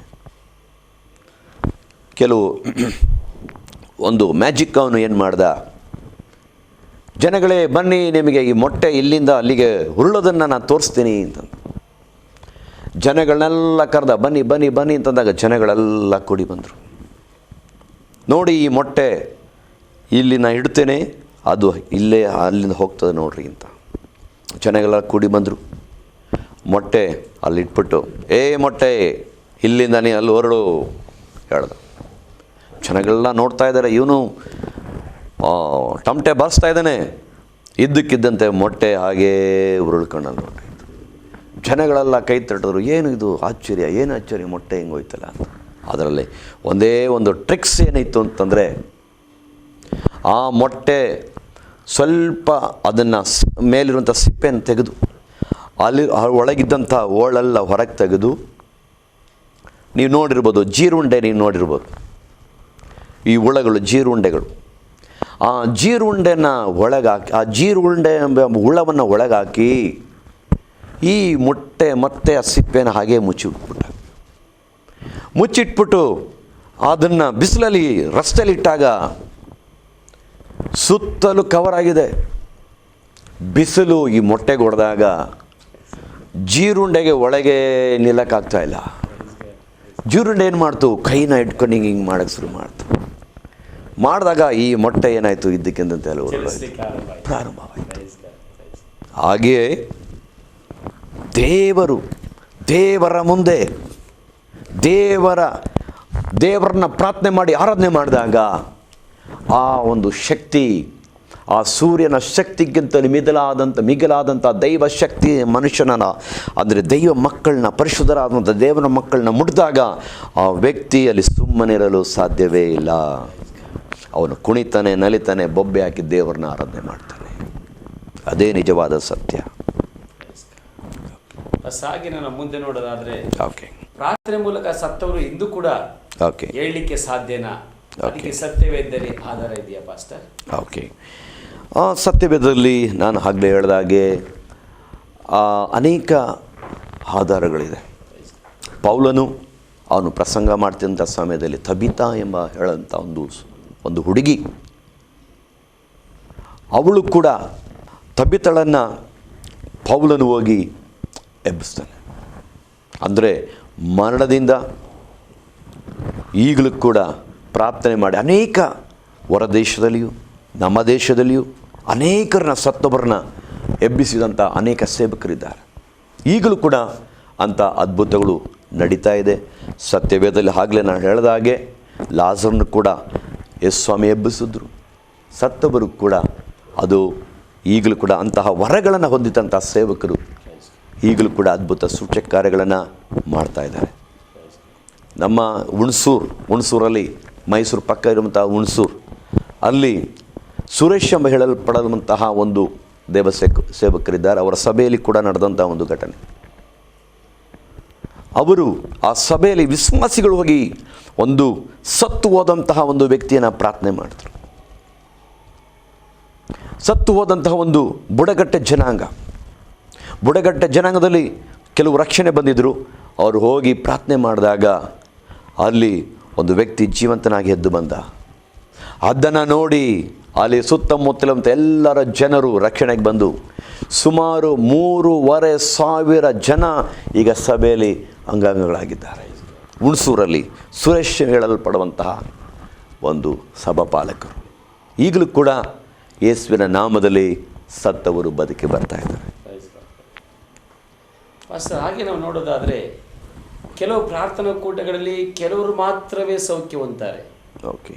ಆದರೆ ಕೆಲವರು ಹಾಗೆ ಕೂಟದಲ್ಲಿ ಬಂದು ಭಾಗಿಯಾಗಿ ಹಾಗೆ ಕೆಲವರು ನಿರಾಶೆಯೊಂದಿಗೆ ಹಾಗೆ ಹೋಗ್ತಾರೆ. ಯಾಕೆ ಪಾಸ್ಟರ್? ಇದು ಬಹಳ ವಿಶೇಷವಾದಂತಹ ಒಂದು ಪ್ರಶ್ನೆ. ಈ ಪ್ರಶ್ನೆ ಕೆಲವರಿಗೆ ಆ ರೀತಿಯಾಗಿ ಬರ್ತದೆ. ಎಲ್ಲರೂ ರೋಗಿಗಳೆಲ್ಲ ಪ್ರಾರ್ಥನೆಗೆ ಬಂದರು, ಕ್ರೂಸೆಡ್ಗಳಿಗೆ ಬಂದರು, ದೊಡ್ಡ ದೊಡ್ಡ ಕ್ರೂಸೆಡ್ಗಳು ನಡೀತದೆ. ಆ ಕ್ರೂಸೆಡ್ಗಳಲ್ಲೆಲ್ಲ ಅದೇ ರೀತಿಯಾಗಿ ಆಗ್ತದೆ. ಬಂದವರು 100 ಜನ ಗುಣ ಆಗ್ತಾರೆ, ಕೆಲವರು ಗುಣ ಆಗದೆ ಮತ್ತೆ ಹಾಗೆ ಹೋಗ್ತಾರೆ. ಇದು ಹೇಗೆ, ಇದು ಯಾಕೆ ಎಂಬ ಪ್ರಶ್ನೆ ಅನೇಕರನ್ನ ಕಾಡಬಹುದು. ಅನೇಕರನ್ನ ಮನಸ್ಸಿನಲ್ಲಿ ಒಂದು ಸಂದೇಹ ಹುಟ್ಟಬಹುದು. ಕೆಲವರಿಗೆ ಗುಣ ಆಗದವರಿಗೆ ವಿಷಯ ಬರ್ತದೆ, ಅವರು ನಿಜವಾಗ್ಲೂ ಗುಣ ಆಗಿದ್ದಾರಾ ಅಥವಾ ಸುಳ್ಳು ಹೇಳ್ತಾ ಇದ್ದಾರಾ, ಈ ರೀತಿಯಾಗೆಲ್ಲ ಒಂದು ಭಾವನೆ ಕೆಲವ್ರಿಗೆ ಬರ್ತದೆ. ಆದರೆ ನಾವು ಸತ್ಯವೇದದಲ್ಲಿ ನಾವು ನೋಡ್ತೇವೆ, ಮಾರ್ಕ 5ನೇ ಅಧ್ಯಾಯದಲ್ಲಿ 25ನೇ ವಾಕ್ಯವನ್ನು ನೋಡಿದಾಗ ಅಲ್ಲಿ ಒಂದು ಘಟನೆ ನಡೀತದೆ. 12 ವರ್ಷದಿಂದ ರಕ್ತ ಕುಸುಮದಿಂದ ತವಕ ಪಡುತ್ತಿದ್ದಂತಹ ಒಂದು ಸಹೋದರಿ, ಆಕೆ ತನ್ನ ಬದುಕನ್ನೆಲ್ಲ ಮಾರಿ ತನ್ನ ಆಸ್ತಿಯನ್ನೆಲ್ಲ ಕಳಕೊಂಡು ವೈದ್ಯರಿಗೆ ಆಕೆ ಎಲ್ಲವನ್ನ ಕೊಟ್ಟು ಎಲ್ಲವನ್ನ ಕಳಕೊಂಡು ನಿರಾಶೆಯೊಳಗಿದ್ಲು. ಅವಳ ಮನಸ್ಸಿನಲ್ಲಿ ಬಹಳ ವೇದನೆ, ಬಹಳ ದುಃಖ, ಬಹಳ ಮನೋವೇದನೆಯಿಂದ ಇದ್ದಂತಹ ಸಹೋದರಿ. ಆಕೆಗೆ ಯಾರೋ ಸುದ್ದಿ ಹೇಳ್ತಾರೆ, ಯೇಸು ಸ್ವಾಮಿ ನಿಮ್ಮ ಗ್ರಾಮಕ್ಕೆ ಬರ್ತಾ ಇದ್ದಾರೆ ಅಂತ.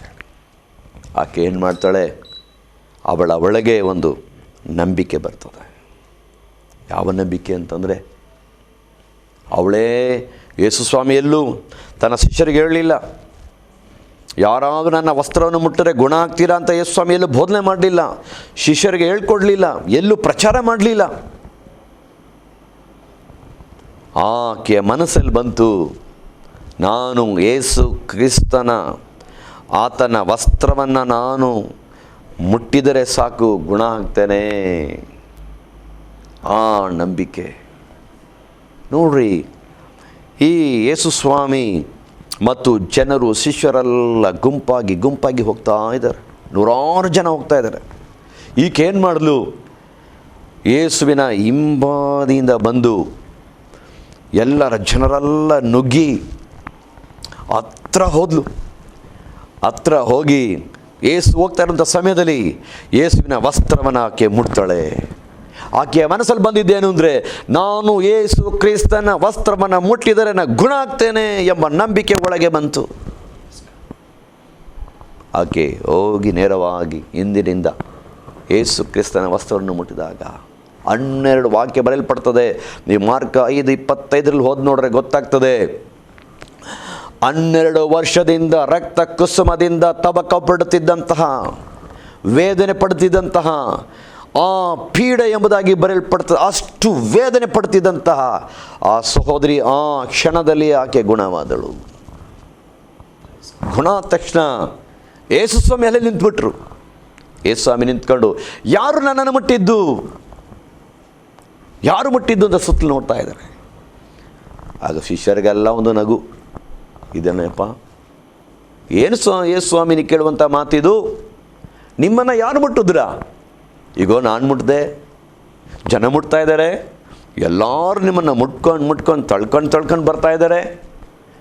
ಇಷ್ಟು ಜನರಲ್ಲಿ ಯಾರು ನನ್ನನ್ನು ಮುಟ್ಟಿದ್ರು ಎಂಬುದಾಗಿ ನೀವು ಕೇಳ್ತಾ ಇದೆಯಲ್ಲ ಎಂದು ಯೇಸು ಸ್ವಾಮಿ ಹತ್ರ ತನ್ನ ಶಿಷ್ಯರಿಗೆ ಕೇಳಿದಾಗ ಯೇಸು ಸ್ವಾಮಿ ಹೇಳ್ತಾರೆ, ಇಲ್ಲ, ನನ್ನನ್ನು ಯಾರು ಮುಟ್ಟಿದ್ದಾರೆ, ನನ್ನಿಂದ ಶಕ್ತಿ ಹೊರಟಿತು, ನನ್ನಿಂದ ಶಕ್ತಿ ಹೊರಟಿತು. ಆಕೆಗೆ ಗೊತ್ತಾಯ್ತದೆ, ಅಯ್ಯೋ ಇನ್ನು ನಾನು ಮರೆ ಮಾಡಿದ್ರೆ ಸರಿ ಆಗಲ್ಲ ಅಂತೇಳಿ ಓಡು ಬಂದು ಯೇಸುವಿನ ಪಾದದಲ್ಲಿ ಬಿದ್ದು ಹೇಳ್ತಾಳೆ, ಯೇಸುವೆ ನಾನೇ ನಿಮ್ಮನ್ನು ಮುಟ್ಟಿತು. ಯೇಸು ಹೇಳಿದಂಥ ಒಂದು ಮಾತು, ಮಗಳೇ ನಿನ್ನ ನಂಬಿಕೆ ನಿನ್ನನ್ನು ಸ್ವಸ್ಥ ಮಾಡಿಯದೆ ಹೋಗು. ನೋಡಿ, ಆಗ ನಾನು ಎಣಿಸ್ತೇನೆ ಅಲ್ಲಿ ನೂರಾರು ರೋಗಿಗಳಿಗೆ ಬಂದಿರ್ಬೋದು, ನೂರಾರು ಅಸ್ವಸ್ಥರು ಬಂದಿರ್ಬೋದು, ಅವರೆಲ್ಲ ಯೇಸುವನ್ನ ಮುಟ್ಟಿರ್ತಾರೆ, ಆದರೆ ಗುಣ ಆಗಲಿಲ್ಲ. ಯಾರು ಗುಣ ಆದರೂ? ನಂಬಿಕೆಯಿಂದ ಮುಟ್ಟಿದಂತಹ 12 ವರ್ಷದಿಂದ ರಕ್ತ ಕುಸುಮವಾದಂತಹ ಆ ಸಹೋದರಿ. ಆಗ ಪ್ರಾರ್ಥನೆ ಕೂಟಕ್ಕೆ ಕ್ರೂಸೈಡ್ಗಳಿಗೆ ಹೋಗ್ತಾರೆ. ಯಾರನ್ನ ನೋಡ್ಕೊಂಡು ಹೋಗ್ತಾರೆ? ಯೇಸು ಕ್ರಿಸ್ತನನ್ನು ನೋಡಿ ಯೇಸು ನನ್ನನ್ನು ಗುಣ ಮಾಡ್ತಾರೆ. ಈ ಕೂಟದಲ್ಲಿ, ಇಂತಹ ಕ್ರೂಸೈಡ್ಗಳಲ್ಲಿ, ಇಂತಹ ಮೀಟಿಂಗ್ಗಳಲ್ಲಿ ಯೇಸು ನನ್ನ ಗುಣ ಮಾಡ್ತಾರೆ ಎಂಬುದಾಗಿ ನಂಬಿಕೆಯಿಂದ ಹೋದರೆ ಖಂಡಿತವಾಗಿಯೂ ಅಂಥವರು ಗುಣ ಆಗ್ತಾರೆ. ಗುಣ ಆಗದೇ ಇರುವಂಥದ್ದು ನಂಬಿಕೆಯ ಕೊರತೆಯಿಂದ, ದೇವರ ಮೇಲಿರುವಂಥ ನಂಬಿಕೆಯ ಕೊರತೆಗಳಿಂದ, ಅಪನಂಬಿಕೆಗಳಿಂದ, ಸಂದೇಹ ಪಡುವುದರಿಂದ ದೇವರು ಯಾರನ್ನು ಮುಟ್ಟಿ ಗುಣಪಡಿಸಲು ಸಾಧ್ಯವಿಲ್ಲ. ನಂಬಿಕೆ ಇದ್ದರೆ ಈ ಕ್ಷಣದಲ್ಲಿ ಈ ಸಂದೇಶವನ್ನು ಕೇಳುತ್ತಿರುವಂಥ ಸಹೋದರ ಸಹೋದರಿಗಳೇ, ಪ್ರಿಯರೇ, ನೀವು ನಿಮ್ಮ ಶರೀರದಲ್ಲಿ ಎಂತಹ ಕಾಯಿಲೆ ಇದ್ದರೂ ಕೂಡ ಮಾರ್ಕ 5:25 ಪ್ರಕಾರವಾಗಿ ಆ ಸ್ತ್ರೀ ಮುಟ್ಟಿದ ಹಾಗೆ ನೀವು ಯೇಸು ಕ್ರಿಸ್ತನನ್ನು ನೋಡಿ, ಯೇಸುವೆ ನಾನು ನಿನ್ನನ್ನು ಮುಟ್ಟುತ್ತಿದ್ದಾನೆ, ನೀ ನನ್ನನ್ನು ಮುಟ್ಟು ಎಂಬುದಾಗಿ ಪ್ರಾರ್ಥನೆ ಮಾಡಿದರೆ ಈ ಕ್ಷಣದಲ್ಲಿ ಯೇಸು ನಿಮ್ಮನ್ನು ಗುಣ ಮಾಡ್ತಾನೆ. ದೇವರು ನಿಮ್ಮನ್ನು ಆಶೀರ್ವದಿಸಲಿ. ಹಾಗಾದರೆ ಪಾಸ್ಟರ್, ಆಕೆ ನೋಡಿ ಅನೇಕರು ಯೇಸುವನ್ನು ಮುಟ್ಟಿದ್ರು, ಈಕೆ ಕೂಡ ಮುಟ್ಟಿದ್ರು, ಈಕೆ ಕೂಡ ಯೇಸುವನ್ನು ಉಡುಪನ್ನು ಮುಟ್ತಾಳೆ. ಹೌದು. ಆದರೆ ಅಲ್ಲಿ ಅನೇಕ ನೋಡಿ, ಈಕೆ ಆತನ ಉಡುಪನ್ನು ಮುಟ್ಟಲೇಬೇಕು, ಮುಟ್ಟಿ ನಾನು ಸೌಖ್ಯವನ್ನು ಹೊಂದಿಕೊಳ್ಳಲೇಬೇಕೆಂಬ ಒಂದು ಉದ್ದೇಶದೊಂದಿಗೆ, ನಂಬಿಕೆಯೊಂದಿಗೆ ಬರ್ತಾಳೆ. ಹೌದು. ಅದರ ನಿಮಿತ್ತವಾಗಿ ಆಕೆ ಗುಣವಂತಿಕೆ ಸಾಧ್ಯ. ಖಂಡಿತ. ಕೆಲವರು ಸುಮ್ಮನೆ ಬಂದಿರಬಹುದು, ಯೇಸು ಹೇಗಿದ್ದಾರೆ ನೋಡೋಣ ಕೇಳಿ, ಓ ಏನೋ ಕೂಟ ನಡೀತಾ ಇದೆ ನೋಡೋಣ ಅಂತ ಬರ್ತಾರೆ, ಓ ಸೇವಕರು ಯಾರಾಗಿದ್ದಾರೆ ನೋಡೋಣ ಎಂಬುದಾಗಿ. ಅದು ಯಾರು ಒಂದು ನೋಡಿ ಬರೋಣ. ಕೆಲವರು ಹೇಳ್ತಾರೆ, ಕೆಲವರು ಕೂಟಗಳಿಗೆ ಹೋಗುವಾಗ ಯಾರು ಬಂದಿದ್ದಾರಂತೆ, ನಾನು ಸುಮ್ಮನೆ ಹೋಗಿ ನೋಡಿ ಬರ್ತೇನೆ, ಏನು ಆಗುತ್ತಂತೆ, ನಾನು ಒಂದು ರೌಂಡ್ ಸುಮ್ಮನೆ ಹೋಗಿ ನೋಡಿ ಬರ್ತೇನೆ ಎಂಬುದಾಗಿ ಹೋಗಿರ್ತಾರೆ. ಆದರೆ ನಾನು ಎನಿಸ್ತೇನೆ, ಮೋಸ್ಟ್ಲಿ ಅವರು ಅಲ್ಲಿ ಮನೆಯಿಂದ ಆ ಕೂಟಕ್ಕೆ ಬರುವಾಗಲೇ ಅವರು ಬಾಯಿಂದ ಹೇಳಿರ್ತಾರೆ, ನಾನು ಸುಮ್ಮನೆ ಹೋಗಿ ನೋಡಿ ಬರ್ತೇನೆ, ಜಸ್ಟ್ ಏನಾಗುತ್ತೆ ನೋಡಿ ಬರ್ತೇನೆ. ಖಂಡಿತ. ಆದ್ರೆ ಅವರು ಮನೆಯಿಂದ ಬರುವಾಗಲೇ ಅಲ್ಲಿ ಯೇಸುವಿನ ಪ್ರಾರ್ಥನೆ ನಡೀತಾ ಇದೆ. ಖಂಡಿತ. ಅಲ್ಲಿ ಯೇಸುವಿನ ಮೇಲೆ ನಾನು ನಂಬಿಕೆ ಇಟ್ಟು ಹೋಗೋದಾದ್ರೆ ಖಂಡಿತ ಯೇಸು ಗುಣ ಮಾಡ್ತಾರೆ ಮತ್ತು ನಂಬಿಕೆಯಿಂದ ಬರೋದಾದ್ರೆ ಖಂಡಿತ ನನ್ನ ಯೇಸು ಅವರನ್ನ ಬರಿದಾಗಿ ಖಂಡಿತವಾಗಿ ಅವರನ್ನ ದೇವರು ಗುಣ ಮಾಡಿಯೇ ಕಳಿಸ್ತಾರೆ. ಯಾಕಂದ್ರೆ ಆತನ ಮೇಲೆ ನಂಬಿಕೆ ಇಡೋನ್ನ ದೇವರು ಎಂದಿಗೂ ಆಶೆ ಭಂಗಪಡಿಸುವುದಿಲ್ಲ. ಖಂಡಿತವಾಗಿ ತುಂಬಾ ಒಳ್ಳೆಯವರು. ಹೌದು. ಹಾಗೆ ನಾನು ನಿಮ್ಮ ಬಳಿಯಲ್ಲಿ ಮತ್ತೆ ಇನ್ನೊಂದು ಪ್ರಶ್ನೆ ಕೇಳಲಿಕ್ಕಿದ್ದೇನೆ. ನಾನು ತಂದೆಗೆ ಪ್ರಾರ್ಥಿಸಬೇಕಾ, ಯೇಸುವಿಗೆ ಪ್ರಾರ್ಥಿಸಬೇಕಾ? ಓಕೆ, ಇದು ಕೂಡ ಅನೇಕ ಚರ್ಚೆಗಳು ಈ ದಿನಗಳು ನಡೀತಾ ಇರ್ತದೆ. ಅನೇಕರಲ್ಲಿ ಚರ್ಚೆಗಳು ಈ ರೀತಿಯಾಗಿ, ಕೆಲವರು ಹೇಳ್ತಾರೆ ನಾವು ನೇರವಾಗಿ ತಂದೆ ಹತ್ರ ಪ್ರಾರ್ಥನೆ ಮಾಡ್ಬೋದು, ಕೆಲವರು ಹೇಳ್ತಾರೆ ತಂದೆನೂ ಬೇಡ, ಪವಿತ್ರಾತ್ಮನೂ ಬೇಡ, ಬರೀ ಯೇಸುವಿನ ಸಾಕು ಅಂತ ಹೇಳ್ತಾರೆ. ಕೆಲವರು ಹೇಳ್ತಾರೆ ಆಮೇಲೆ ಬರೀ ಪವಿತ್ರಾತ್ಮನೇ ಸಾಕು ಅಂತಾರೆ. ಆದರೆ ನಮ್ಮ ಸತ್ಯವೇದದಲ್ಲಿ ನಾವು ನೋಡಿದ್ರೆ ಯೇಸು ನಮಗೆ ಕಲಿಸಿಕೊಟ್ಟಂತಹ ಒಂದು ವಿಶೇಷವಾದಂಥ ಪ್ರಾರ್ಥನೆ ಏನಂತಂದರೆ, ಯೋಹನ ಬರೆದ ಶುಭವಾರ್ತೆ 15ನೇ ಅಧ್ಯಾಯ 16ನೇ ವಾಕ್ಯದಲ್ಲಿ, ನನ್ನ ಹೆಸರಿನಲ್ಲಿ ತಂದೆಯನ್ನು ನೀವೇನಾದರೂ ಬೇಡಿಕೊಂಡರೆ ಅದನ್ನು ಆತನು ನೆರವೇರಿಸಿ ಕೊಡುವೆನು. ಹಾಗೆ ಯೇಸು ಕಳಿಸಿಕೊಟ್ಟಿದ್ದು ಹಾಗೆ ಅಂತಂದರೆ, ನೀವು ಪ್ರಾರ್ಥನೆ ಮಾಡಿರಿ. ಹೇಗೆ ಪ್ರಾರ್ಥನೆ ಮಾಡಿರಿ? ನನ್ನ ಮೂಲಕವಾಗಿ ನನ್ನ ಹೆಸರಿನಲ್ಲಿ ತಂದೆಯನ್ನು ಬೇಡಿಕೊಳ್ಳ್ರಿ. ನಾವು ಬೇಡಂಥದ್ದು ತಂದೆಯ ಬಳಿಯಲ್ಲಿ. ಯಾರ ಮುಖಾಂತರವಾಗಿ? ಯೇಸು ಕ್ರಿಸ್ತನ ಮೂಲಕವಾಗಿ. ಯೋಹನ ಬರೆದ ಸುವಾರ್ತೆ 14ನೇ ಅಧ್ಯಾಯ 6ನೇ ವಾಕ್ಯ ಹೇಳ್ತದೆ, ನಾನೇ ಸತ್ಯ, ನಾನೇ ಜೀವ, ನಾನೇ ಮಾರ್ಗ, ನನ್ನನ್ನು ಹೊರತು ಯಾರು ತಂದೆಯ ಬಳಿಗೆ ಬರಲಾರನು. ಒಂದು ಮಾರ್ಗ. ನಾವು ತಂದೆಯ ಬಳಿಗೆ ನಾವು ಬೇಡಬೇಕು ಅಂತಂದರೆ ಯೇಸು ಕ್ರಿಸ್ತನ ಹೆಸರಿನಲ್ಲಿ. ಯೇಸು ಸ್ವಾಮಿ ಅನೇಕ ಯೋಹನ ಬರೆದ ಸುವಾರ್ತೆ 14:14 ಕೂಡ ಹೇಳೋರು, ನನ್ನ ಹೆಸರಿನಲ್ಲಿ ಬೇಡಿಕೊಡ್ರಿ, ತಂದೆಯಾದ ದೇವರು ಉತ್ತರ ಕೊಡ್ತಾರೆ. ನನ್ನ ಹೆಸರಲ್ಲಿ ಪ್ರಾರ್ಥನೆ ಮಾಡಿರಿ, ದೇವರು ಉತ್ತರ ಕೊಡ್ತಾರೆ. ಹೀಗೆ ನಾವು ಪ್ರಾರ್ಥನೆ ಮಾಡುವಂಥದ್ದು ನೇರವಾಗಿ ತಂದೆಯ ಬಳಿಗೆ ನಾವು ಹೋಗಲು ಸಾಧ್ಯವಿಲ್ಲ. ಯೇಸು ಕ್ರಿಸ್ತನ ಮೂಲಕವಾಗಿ ಮತ್ತು ನಮಗೆ ಇನ್ನೂ ಸಹಾಯಕರಾಗಿ ಪವಿತ್ರಾತ್ಮನು ಕೂಡ ನಮಗೆ ಸಹಾಯ ಮಾಡ್ತಾರೆ. ಪವಿತ್ರಾತ್ಮನ ಚೆನ್ನಾಗಿ ಗಮನಿಸ್ಕೊಡ್ರಿ, ಪವಿತ್ರಾತ್ಮನ ಸಹಾಯದೊಂದಿಗೆ ಯೇಸುವಿನ ಹೆಸರಿನಲ್ಲಿ ತಂದೆಯಾದ ದೇವರಲ್ಲಿ ಪ್ರಾರ್ಥನೆ ಮಾಡಬೇಕು. ಇದೇ ಸತ್ಯವೇದಲ್ಲಿರುವಂಥ ಸತ್ಯ. ಇದನ್ನು ಬಿಟ್ಟು ಬೇರೆ ಪ್ರಾರ್ಥನೆಗೆ ದೇವರ ವಾಕ್ಯ ಅನುಮತಿ ಕೊಡಲ್ಲ. ಪಾಸ್ಟರ್, ದೇವರು ಪ್ರತಿಯೊಂದು ಪ್ರಾರ್ಥನೆಗೆ ಉತ್ತರ ಕೊಡ್ತಾರಾ? ಓಕೆ, ಪ್ರಾರ್ಥನೆ ಮಾಡುವಂತಹ ಪ್ರತಿಯೊಂದು ವಿಷಯಗಳಿಗೆ ದೇವರು ಕೊಡ್ತಾರಾ? ಓಕೆ, ಈಗ ಪ್ರಾರ್ಥನೆ ಮಾಡುವಂಥ ಪ್ರತಿಯೊಂದು ವಿಷಯಗಳಿಗೂ ಕೂಡ ಅನೇಕರು ಅನೇಕ ರೀತಿಯಲ್ಲಿ ಅನೇಕ ವಿಷಯಗಳನ್ನಿಟ್ಟು ದೇವರಲ್ಲಿ ಪ್ರಾರ್ಥನೆ ಮಾಡ್ತಾರೆ. ತಮ್ಮ ಜೀವಿತದಲ್ಲಿ ಅವ್ರಿಗೆ ಬೇಕಾದಂಥ ಆತ್ಮೀಯವಾಗಿಯೂ ಭೌತಿಕವಾಗಿಯೂ ಶಾರೀರಿಕವಾಗಿಯೂ ಕೌಟುಂಬಿಕವಾದಂಥ ಆರ್ಥಿಕವಾದಂಥ ವಿಷಯಗಳನ್ನು ಕುರಿತು ದೇವರ ಮುಂದೆ ಪ್ರಾರ್ಥನೆ ಮಾಡ್ತಾರೆ. ಆದರೆ ಕೆಲವು ಪ್ರಾರ್ಥನೆಗಳಿಗೆ ದೇವರು ಉತ್ತರ ಕೊಡ್ತಾರೆ, ಕೆಲವು ಪ್ರಾರ್ಥನೆಗಳಿಗೆ ದೇವರು ಉತ್ತರ ಕೊಡಲ್ಲ. ಆಗ ನಾವು ಪ್ರಾರ್ಥನೆ ಮಾಡಿದ ಎಲ್ಲ ಪ್ರಾರ್ಥನೆಗಳಿಗೂ ದೇವರು ಉತ್ತರ ಕೊಡಲೇಬೇಕು ಎಂಬ ನಿಯಮ ಇಲ್ಲ. ಈಗ ನಾವು ಅದರ ಅರ್ಥ ಪ್ರಾರ್ಥನೆ ಮಾಡುವಂಥ ರೀತಿ ಸರಿಯಿಲ್ಲ ಎಂಬುದಾಗಿ ನೀವು ಹೇಳ್ತಿರುವಂಥ ಉದ್ದೇಶನ ಪಾಸ್ಟರ್? ಅಲ್ಲ, ಅಂತಂದರೆ ಕೆಲವು ವಿಷಯಗಳು ದೇವರ ಚಿತ್ತ ಇರ್ತದೆ, ಕೆಲವು ದೇವರ ಚಿತ್ತ ಇರಲ್ಲ. ನಾವು ಬೇಡುವಂತಹ ವಿಷಯಗಳು ನಮಗೆ ಕೆಲವು ಅನಾಹುತಗಳಾಗ್ಬೋದು, ನಮ್ಮ ಆತ್ಮೀಯ ತೊಂದರೆಗಳಾಗ್ಬೋದು. ಅಂಥ ವಿಷಯಗಳನ್ನು ದೇವರು ಉತ್ತರ ಕೊಡಲ್ಲ. ಆದರೆ ನಮ್ಮ ಪ್ರಾರ್ಥನೆಗಳನ್ನು ಕೇಳ್ತಾರೆ. ನಮ್ಮ ಪ್ರಾರ್ಥನೆಗಳನ್ನು, ಈಗ ನಾನು ಯಾವುದೋ ಒಂದು ವಿಷಯಕ್ಕಾಗಿ ನಾನು ಪ್ರಾರ್ಥನೆ ಮಾಡಿದೆ, ಅದರ ಉತ್ತರ ಸಿಕ್ಕಲ್ಲ. ಆದರೆ ಒಂದನ್ನು ನಾವು ಅನುಭವಿಸ್ಕೊಳ್ತೀವಿ, ಪ್ರಾರ್ಥನೆ ಮಾಡಿದಾಗ ದೈವ ಸಮಾಧಾನ ಒಳಗೆ ಬಂದಿರ್ತದೆ. ದೇವರ ಸಮಾಧಾನ ನೆಮ್ಮದಿ ನಮ್ಮ ಒಳಗೆ ಬಂದಿರ್ತದೆ. ಆಗ ನಮ್ಗೆ ಗೊತ್ತಾಗ್ತದೆ ದೇವರು ನನ್ನ ಪ್ರಾರ್ಥನೆಯನ್ನು ಕೇಳಿದ್ದಾನೆ. ಆಗ ನಾವು ಒಂದು ವಸ್ತುವನ್ನು ಕೇಳಿರ್ತೀವಿ. ಈಗ ನೋಡ್ರಿ, ಒಂದು ಮಕ್ಕಳು, ಮನೆಯಲ್ಲಿ ಒಂದು ಮಕ್ಕಳು ಇರ್ತಾರೆ, ಮಕ್ಕಳು ಎಲ್ಲ ಕೇಳ್ತಾರೆ. ನೀವು ತರಕಾರಿ ಚಾಕು ಇಟ್ಕೊಂಡು ತರಕಾರಿ ಕಟ್ ಮಾಡ್ತಾ ಇರ್ತೀರ, ಮಕ್ಕಳು ಬರ್ತಾರೆ, ನಾನು ಕಟ್ ಮಾಡ್ತೀನಿ ಕೊಡು, ಚಾಕು ಕೊಡು ಅಂತೀರ. ಕೊಡ್ತೀರಾ ನೀವು? ಇಲ್ಲ, ಕೊಡಲ್ಲ. ಯಾಕೆ ಕೊಡಲ್ಲ? ಮಕ್ಕಳು ತಾನೇ ಕೊಡಿ. ಏನಾಗ್ತದೆ ಕೊಟ್ಟರೆ?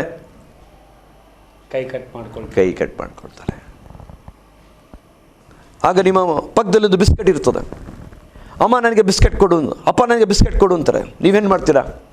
ತಕ್ಷಣ ಕೊಡ್ತೀರಾ. ಆಗ ನಮ್ಗೆ ಗೊತ್ತು ಯಾವ್ದು ಕೊಡಬೇಕು ಯಾವ್ದು ಕೊಡಬಾರ್ದು ಅಂತ. ನಮ್ಮನ್ನು ಸೃಷ್ಟಿ ಮಾಡಿದಂಥ ಸರ್ವಶಕ್ತನಾದ ದೇವರಿಗೆ ಚೆನ್ನಾಗಿ ಗೊತ್ತು ಯಾವುದು ನಮ್ಗೆ ಕೊಡಬೇಕು, ಯಾವುದನ್ನು ಕೊಡಬಾರ್ದು, ಯಾವ್ದು ಕೊಟ್ಟರೆ ನಮಗೆ ಹೊಳಿತಾಗುತ್ತೆ, ಯಾವ್ದು ಕೊಟ್ಟರೆ ನಮಗೆ ಅನಾಹುತ ಆಗ್ತದೆ ಅಂತೇಳಿ ದೇವರಿಗೆ ಗೊತ್ತಿದೆ. ಅದಕ್ಕೆ ಪ್ರಾರ್ಥನೆ, ಎಲ್ಲ ಪ್ರಾರ್ಥನೆ ದೇವ್ರು ಕೇಳ್ತಾರೆ. ನಮ್ಮ ಪ್ರಾರ್ಥನೆ ದೇವರು ಎಂದು ತಿರಸ್ಕಾರ ಮಾಡಲ್ಲ.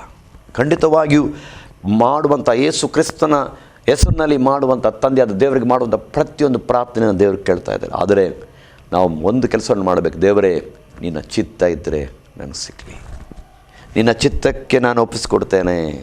ಈ ಪ್ರಾರ್ಥನೆ ನಿನ್ನ ಚಿತ್ತದಂತೆ ನಡೆಯಲಿ. ಯೇಸು ಸ್ವಾಮಿ ಕೂಡ ಅದೇ ಪ್ರಾರ್ಥನೆ ಮಾಡಿದ್ರು. ನನ್ನ ಚಿತ್ತವಿಲ್ಲ ತಂದೆಯೇ, ನಿನ್ನ ಚಿತ್ತವೇ ನೆರವೇರಲಿ. ನನ್ನ ಕಾರ್ಯ ಏನಲ್ಲ, ನಿಮ್ಮ ಕಾರ್ಯ. ಯೇಸು ಸ್ವಾಮಿ ಪ್ರಾರ್ಥನೆ ಅವನು ಮಾಡಿದ ಅದೇ, ದೇವರೇ ನಿನ್ನ ಚಿತ್ತ ನನ್ನಲ್ಲಿ ನೆರವೇರಲಿ. ಹಾಗೆ ಪ್ರಾರ್ಥನೆಯ ವಿಷಯಗಳಲ್ಲಿ ದೇವರು ಆ ರೀತಿಯಾಗಿ ಎಲ್ಲ ಕೆಲವು ವಿಷಯಗಳಿಗೆ ಉತ್ತರ ಕೊಡ್ತಾರೆ, ಕೆಲವು ವಿಷಯಗಳಲ್ಲಿ ಉತ್ತರ ಕೊಡಲ್ಲ. ಅದನ್ನು ಕೊಡಲ್ಲ ಅಂಥೇಳಿ ನಾವು ಪ್ರಾರ್ಥನೆ ಮಾಡೋದೇ ನಿಲ್ಲಿಸಬಾರ್ದು. ಕೆಲವರು ಹೇಳ್ತಾರೆ, ಪ್ರಾರ್ಥನೆ ಮಾಡ್ತಾರೆ, ಕೆಲವು ಆನ್ಸರ್ ಬಂದಿರ್ತದೆ, ಕೆಲವರಿಗೆ ಆನ್ಸರ್ ಬಂದಿರೋಕ್ಕಿಲ್ಲ. ನಾನು ಇನ್ಮೇಲೆ ಪ್ರಾರ್ಥನೆಯನ್ನು ಮಾಡೋಕ್ಕಿಲ್ಲ. ಕೆಲವರಿಗೆ ಪ್ರಾರ್ಥನೆ ಮಾಡಿದ ತಕ್ಷಣ ಆಗಬೇಕಲ್ಲ ಪಾಸ್ಟರ್? ಆಗಲೂ ಅದನ್ನು ಹೇಳೋದು, ಅವರು ಪ್ರಾರ್ಥನೆ ಮಾಡಿದ ತಕ್ಷಣ ಉತ್ತರ ಸಿಕ್ಬಿಡ್ಬೇಕು. ಇಲ್ಲಾಂದ್ರೆ ನಿರಾಶರಾಗಿದೆ, ನಿರಾಶರಾಗಿ ಇನ್ಮೇಲೆ ನಾನು ಪ್ರಾರ್ಥನೆನೇ ಮಾಡಲ್ಲ, ಪ್ರಾರ್ಥನೆ ಕೂಟಕ್ಕೆ ಹೋಗಲ್ಲ, ಸಭೆಗೆ ನಾ ಬರೋದಿಲ್ಲ, ಯೇಸುವೇ ಬೇಡ, ಯೇಸುವೇ ಬೇಡ, ಬೈಬಲು ಹೋದಲ್ಲ, ಏನೂ ಇಲ್ಲ, ದೇವರು ಉತ್ತರ ಕೊಡಂಗೆ ನಾನು ಏನು ಮಾಡಲ್ಲ, ಹೋಗು ಅಂತ ಹೇಳ್ಬಿಟ್ಟು. ಅದು ಸೈತಾನನು ಅವರನ್ನ ವಂಚಿಸ್ತಾನೆ. ಯಾವ ರೀತಿಯಾಗಿ ನಾವು ದೇವರನ್ನ ಪ್ರೀತಿ ಮಾಡಬೇಕು ಅಂದರೆ, ತಂದೆ ಮಕ್ಕಳನ್ನು ಕನಿಕರಿಸುವಂತೆ ನಾನು ನಿಮ್ಮನ್ನು ಕನಿಕರಿಸುತ್ತೇನೆ. ಕೋಳಿ ತನ್ನ ಮರಿಯನ್ನು ಸೇರಿಸಿಕೊಳ್ಳುವ ರೀತಿಯಲ್ಲಿ ನಾನು ನಿಮ್ಮನ್ನು ಸೇರಿಸ್ಕೊಳ್ತೇನೆ ಅಂತ ದೇವರು ಹೇಳ್ತಾರೆ. ಆ ಒಂದು ಮನೋ ಒಳಗಡೆ ನಂಬಿಕೆಯಿಂದ ನನ್ನ ದೇವರು ನನ್ನ ಸೇರಿಸ್ಕೊಳ್ತಾರೆ ಅಂತ ಹೇಳಿ. ಹಾಗಾದರೆ ನೀವು ಹೇಳೋ ಪ್ರಕಾರವಾಗಿ ನಾವು ಮಾಡೋ ಪ್ರಾರ್ಥನೆಗೆ ಉತ್ತರ ಸಿಗೋದಕ್ಕಿಂತಲೂ ಮಿಗಿಲಾಗಿ ಆತನನ್ನು ಪ್ರೀತಿಸುವಂತ ಆತನ ಪ್ರೀತಿ ನಮ್ಮ ಪ್ರೀತಿ, ಅದು ತುಂಬ ಮುಖ್ಯ. ಹೌದು ಹೌದು, ಖಂಡಿತ ದೇವರು ಪ್ರಾರ್ಥಿಸುವಾಗ ಉತ್ತರವನ್ನು ಕೊಡ್ತಾರೆ. ಹೌದು, ಇವತ್ತಿಲ್ಲ ನಾಳೆ ಕೊಡ್ತಾರೆ, ಸ್ವಲ್ಪ ತಡ ಆಗಬಹುದು, ಹೌದು, ಖಂಡಿತ ಕೊಡ್ತಾರೆ. ಅದನ್ನು ಹೇಳೋದು, ಕೆಲವು ವಿಷಯಗಳಲ್ಲಿ ದೇವರು ಉತ್ತರ ಕೊಡೋಕ್ಕಿಲ್ಲ. ನಾನು ಹೇಳ್ತೀವಿ, ಈಗ ನೀವು 10 ವಿಷಯಕ್ಕೆ ಪ್ರೇಯರ್ ಮಾಡಿದ್ರೆ ಕೆಲವು 9 ವಿಷಯಗಳು ನಿಮ್ಗೆ ಸಿಗ್ತದೆ, ಒಂದು ವಿಷಯ ಸಿಕ್ಕಲ್ಲ. ಆಗ ಒಂದು ವಿಷಯ ನನಗೆ ಸಿಕ್ಕಲಿಲ್ಲ ಅಂತೇಳಿ ನೀವು ದೇವ್ರ ಮೇಲೆ ಕೋಪಿಸ್ಕೊಳ್ಬೇಡ್ರಿ. 9 ವಿಷಯ ಸಿಕ್ಕಿದೆಯಲ್ಲ, ಅದಕ್ಕೆ ಸಂತೋಷ ಪಡ್ರಿ. 9 ವಿಷಯಗಳನ್ನ ಕೆಲವು ಮರೆತು ಬಿಡ್ತಾರೆ, ಒಂದು ವಿಷಯ ಸಿಕ್ಕಲಿಲ್ಲವಲ್ಲ ಅದನ್ನೇ ಇಟ್ಕೊಳ್ತಾರೆ, ದೇವರು ಇದಕ್ಕೆ ಉತ್ತರ ಕೊಡಲಿಲ್ಲ ಅಂತೇಳಿ. ಆಗ ನಾವು ಮಾಡಬೇಕಾದದ್ದು, ದೇವರೇ ಇಷ್ಟು ಮಾಡಿದ್ಯಾ, ಅದಕ್ಕಾಗಿ ನಿನಗೆ ಸ್ತೋತ್ರ. ಪಾಸ್ಟರ್, ಹಾಗೆ ನಾನು ಇನ್ನೊಂದು ಪ್ರಶ್ನೆ ನಿಮ್ಮ ಬಳಿಯಲ್ಲಿ ಕೇಳಲಿಕ್ಕೆ ಇದ್ದೇನೆ. ವೈಯಕ್ತಿಕ ಪ್ರಾರ್ಥನೆ ಎಂದರೇನು? ಓಕೆ, ವೈಯಕ್ತಿಕವಾದಂಥ ಪ್ರಾರ್ಥನೆ ಅಂತಂದರೆ, ಮತ್ತಾಯ ಬರೆದ ಸುವಾರ್ತೆಯಲ್ಲಿ 6ನೇ ಅಧ್ಯಾಯದಲ್ಲಿ ದೇವರು ಅಲ್ಲಿ ವೈಯಕ್ತಿಕವಾದಂಥ ಪ್ರಾರ್ಥನೆಯನ್ನು ಮಾಡಿರಿ ಅಂತೇಳಿ ಹೇಳೋದು. ವೈಯಕ್ತಿಕವಾದಂಥ ಪ್ರಾರ್ಥನೆ ಅಂತಂದರೆ ನಾವು ಪರ್ಸನಲ್ ಆಗಿ ವೈಯಕ್ತಿಕವಾಗಿ ನಾವು ದೇವ್ರ ಸಂಗಡ ಮಾತನಾಡುವಂಥದ್ದು. ಏಕೆ ಈ ವೈಯಕ್ತಿಕವಾದಂಥ ಪ್ರಾರ್ಥನೆ? ನೋಡ್ರಿ, ಈ ವೈಯಕ್ತಿಕವಾದಂಥ ಪ್ರಾರ್ಥನೆ ಬಹಳ ಮುಖ್ಯವಾಗಿದೆ. ನಾವು ದೇವರ ಸಂಗಡ ನಾವು ಪರ್ಸನಲ್ ಆಗಿ ನಮ್ಮ ವಿಷಯಗಳನ್ನು ನಾವು ಮುಂದೆ ಇಟ್ಟು, ಅದು ವೈಯಕ್ತಿಕವಾದಂಥದ್ದೇ. ಯೇಸು ಸ್ವಾಮಿ ಹೇಳಿದ್ರು, ನೀನು ನಿನ್ನ ಕೋಣೆಗೆ ಹೋಗಿ ಬಾಗಿಲನ್ನು ಹಾಕಿಕೊಂಡು. ಯಾತಕ್ಕೆ ಆ ಮಾತನ್ನು ಹೇಳಿದ್ರು ಅಂತಂದರೆ, ನಿನಗೆ ನೀ ದೇವರ ಸಂಗಡ ಮಾತನಾಡುವಾಗ ನಿನ್ನ ಮೈಂಡ್, ನಿನ್ನ ಆಲೋಚನೆಗಳು ಬೇರೆ ಕಡೆ ಚಲಿಸಬಾರ್ದು, ಬೇರೆ ಕಡೆ ನಿನ್ನ ಆಲೋಚನೆಗಳು ಇರಬಾರ್ದು. ನಿನ್ನ ಆಲೋಚನೆ, ನಿನ್ನ ಮನಸ್ಸು, ಏಕಾಗ್ರತೆ ಎಲ್ಲ ದೇವರ ಕಡೆ ಇರಬೇಕು. ಅದಕ್ಕಾಗಿಯೇ ವೈಯಕ್ತಿಕವಾದ ಪ್ರಾರ್ಥನೆ ನಮಗೆ ಬೇಕು. ಬರೀ ವೈಯಕ್ತಿಕವಾದ ಪ್ರಾರ್ಥನೆ ಬೇಕು, ಅದ್ರ ಜೊತೆಗೆ ಸಭೆ ವಿಶ್ವಾಸಿಗಳ ಪ್ರಾರ್ಥನೆಯೇ ಬೇಕು, ಸಭೆಯ ಪ್ರಾರ್ಥನೆಯೇ ಬೇಕು. ದೈವ ಮಕ್ಕಳೊಂದಿಗೆ ಸೇರಿನೂ ನಾವು ಪ್ರಾರ್ಥನೆ ಮಾಡಬೇಕು. ಆಗ ಬರೀ ವೈಯಕ್ತಿಕ ಪ್ರಾರ್ಥನೆ, ನನಗೆ ಬೇರೆ ಪ್ರಾರ್ಥನೆ ಬೇಡ ಅಂತ ಹೇಳೋಕ್ಕಾಗಲ್ಲ. ಹಾಗಾದರೆ ವೈಯಕ್ತಿಕ ಪ್ರಾರ್ಥನೆ ಎಂಬುದಾಗಿ ಹೇಳಿದ್ರೆ ಮುಖ್ಯವಾಗಿ ನೋಡ್ತೇವೆ ನಾವು ಒಬ್ಬಂಟಿಗರಾಗಿ ನಾವು ದೇವರ ಜೊತೆ ಪ್ರಾರ್ಥಿಸುವಂಥ ಪ್ರಾರ್ಥನೆ. ಹೌದು. ಆದರೆ ಆ ಪ್ರಾರ್ಥನೆಯೇ ನಾವು ಅಭಿವೃದ್ಧಿ ಆಗಲಿಕ್ಕೆ, ದೃಢವಾಗಿ ನಿಲ್ಲಲಿಕ್ಕೆ ಸಾಧ್ಯವಾಗೋದಿಲ್ಲ. ಸೊ ನಾವು ವೈಯಕ್ತಿಕ ಪ್ರಾರ್ಥನೆ ಕೂಡ ತುಂಬ ಮುಖ್ಯತ್ವ. ಅದರ ಜೊತೆಗೆ ಸಭೆ ಮಕ್ಕಳು ಅನೇಕ ನಮಗಾಗಿ ಪ್ರಾರ್ಥಿಸುವಂಥ ಪ್ರಾರ್ಥನೆ ತುಂಬ ನಮ್ಮ ಜೀವಿತದಲ್ಲಿ ಮುಖ್ಯತ್ವವಾಗಿರುತ್ತೆ ಎಂಬುದಾಗಿ ಹೌದು. ಖಂಡಿತ ಪಾಸ್ಟರ್. ಓಕೆ, ಇನ್ನೊಂದು ಪ್ರಶ್ನೆ ನಾನು ಬಳಿ ಕೇಳಲಿಕ್ಕಿದ್ದೇನೆ. ಓಕೆ, ನಾನು ಪ್ರತಿ ಭಾನುವಾರ ಸಭೆಗೆ ಹೋಗಿ ಆರಾಧನೆ, ಸಭೆಯಲ್ಲೇ ಹೋಗಿ ಭಾಗಿಯಾಗಬೇಕಾ? ಮನೆಯಲ್ಲಿ ಮಾಡಿದ್ರೆ ಆರಾಧನೆ ಮಾಡಿದ್ರೆ ಆಗೋದಿಲ್ವಾ? ಓಕೆ ಓಕೆ, ಸಭೆಗೆ ಯಾಕೆ ಹೋಗಬೇಕು? ಓಕೆ ಓಕೆ, ಈ ಒಂದು ಪ್ರಶ್ನೆ, ಸಭೆಗೆ ಹೋಗಿ ಆರಾಧನೆ ನಾವು ಮಾಡಬೇಕು, ಮನೇಲೇ ಮಾಡಬಾರ್ದಾ ಅಂತ ಒಂದು ಪ್ರಶ್ನೆ. ಓಕೆ, ಇಬ್ರಾಯ 10ನೇ ಅಧ್ಯಾಯ 25ನೇ ವಾಕ್ಯದಲ್ಲಿ ಹೇಳಲ್ಪಡ್ತದೆ, ಕೆಲವರು ಸಭೆಯಾಗಿ ಕೂಡಿಕೊಳ್ಳುವುದನ್ನು ಬಿಟ್ಟು ಅದನ್ನು ರೂಢಿ ಮಾಡ್ಕೊಂಡಿದ್ದಾರಂತ. ಇಬ್ರಾಯ 10ನೇ ಅಧ್ಯಾಯ 25ನೇ ವಾಕ್ಯವನ್ನು ನೋಡ್ರೆ ಗೊತ್ತಾಗ್ತದೆ. ನಾನು ಆಗಲೇ ಹೇಳಿದಾಗೆ ಪಂಚಾಶತಮ ದಿವಸದಲ್ಲಿ ಪವಿತ್ರಾತ್ಮ 120 ಜನ ಯಾಕೆ ಕೂಡಿ ಬಂದರು? ಬೇಕಾದರೆ ಒಬ್ಬೊಬ್ಬರು ಒಂದೊಂದು ಮನೇಲಿ ಇರ್ಬೋದಾಗಿತ್ತು. 120 ಜನ 120 ಮನೇಲಿ ಇರ್ಬೋದಾಗಿತ್ತು. ಯೇಸು ಏನು ಹೇಳಿದ್ರು? ನೀವು ಹೋಗ್ಬೇಡಿ, ಇಲ್ಲೇ ಇರ್ರಿ ನೀವು. ಅದಕ್ಕೆ ಎಲ್ಲ ಗ್ಯಾದರ್ ಆಗಿದ್ರು. ಅದೇ ಸಭೆ. ಅಂದರೆ ಐಕ್ಯತೆಯಿಂದ ಒಂದಾಗಿ ನಾವು ಸೇರುವಂಥದ್ದು ಸಭೆ. ಕಟ್ಟಡ ಸಭೆ ಅಲ್ಲ, ಆತ್ಮಗಳೇ ಸಭೆ. ದೇವರಾಲಯ ನೀವಾಗಿದ್ದೀರಿ. ದೇವರಾತ್ಮ ನಿಮ್ಮಲ್ಲಿ ವಾಸ ಮಾಡ್ತಾ ಇದ್ದಾನೆ. ದೇವರಾತ್ಮ ನಿಮ್ಮಲ್ಲಿ ವಾಸವಾಗಿರೋ ದೇವಾಲಯ ನೀವಾಗಿದ್ದೀರಿ. ಆಗ ಒಂದೊಂದು ಮನೆಯಲ್ಲಿ ಒಂದೊಂದು ಆಲಯವಲ್ಲ, ಎಲ್ಲ ಕೂಡಿ ಬಂದರೆ ಆಲಯ. ಆಗ ಸಭೆಯಾಗಿ ಸೇರುವಂಥದ್ದು ದೇವರ ಚಿತ್ತ, ದೇವರ ಉದ್ದೇಶ, ದೇವರ ಯೋಜನೆ. ಕರ್ತನ ದಿನ ಕರ್ತನನ್ನು ಆರಾಧನೆ ಮಾಡಬೇಕಾದ್ದು. ಹೇಗೆ ನಾವು ಆರಾಧನೆ ಮಾಡಬೇಕು? ಕರ್ತನ ದಿನದಲ್ಲಿ ಎಲ್ಲರೂ ಸಭೆಯಾದಂಥ ಎಲ್ಲರೂ ಕೂಡಿ ಆ ದೇವರನ್ನ ಆರಾಧನೆ ಮಾಡಬೇಕು. ಅನೇಕರು ಈ ದಿನಗಳಲ್ಲಿ ಏನು ಮಾಡ್ತಾರೆ ಅಂತಂದರೆ, ಅಯ್ಯೋ ಸಭೆಗೆ ಹೋಗೋದಕ್ಕೆ ತೊಂದರೆ ಆಗ್ತದೆ, ತುಂಬ ದೂರ ಆಗ್ತದೆ, ಅದಾಗ್ತದೆ, ಅನೇಕ ನಾನಾ ವಿಧವಾದಂಥ ಸಣ್ಣ ಪುಟ್ಟ ಕಾರ್ಯಗಳನ್ನು ಮುಂದೆ ಇಟ್ಕೊಂಡು ಮನೆಯಲ್ಲೇ ಒಂದು ಕೀರ್ತನೆ ಓದೋದು, ಒಂದು ರಾಗ ಆಡೋದು, ಪ್ರಾರ್ಥನೆ ಮಾಡೋದು, ಮುಗಿದೋಯ್ತು. ದೇವರು ನಿಮ್ಮನ್ನು ಆಶೀರ್ವದಿಸಲಿ. ಖಂಡಿತ ಪಾಸ್ಟರ್, ನಿಜವಾಗಲೂ ನಮ್ಮ ಆಸರೆ ಟಿ ವಿ ಚಾನಲ್ಗೆ ಬಂದು ನೀವು ಇದುವರೆಗೂ ತಾಳ್ಮೆಯಿಂದ ನಾವು ಕೇಳಿದಂಥ ಪ್ರತಿಯೊಂದು ಪ್ರಶ್ನೆಗೆ ದೇವರ ವಾಕ್ಯದ ಆಧಾರದಲ್ಲಿ ತುಂಬ ಸುಂದರವಾಗಿ ನಮಗೆ ಉತ್ತರಿಸಿದ್ದೀರಾ.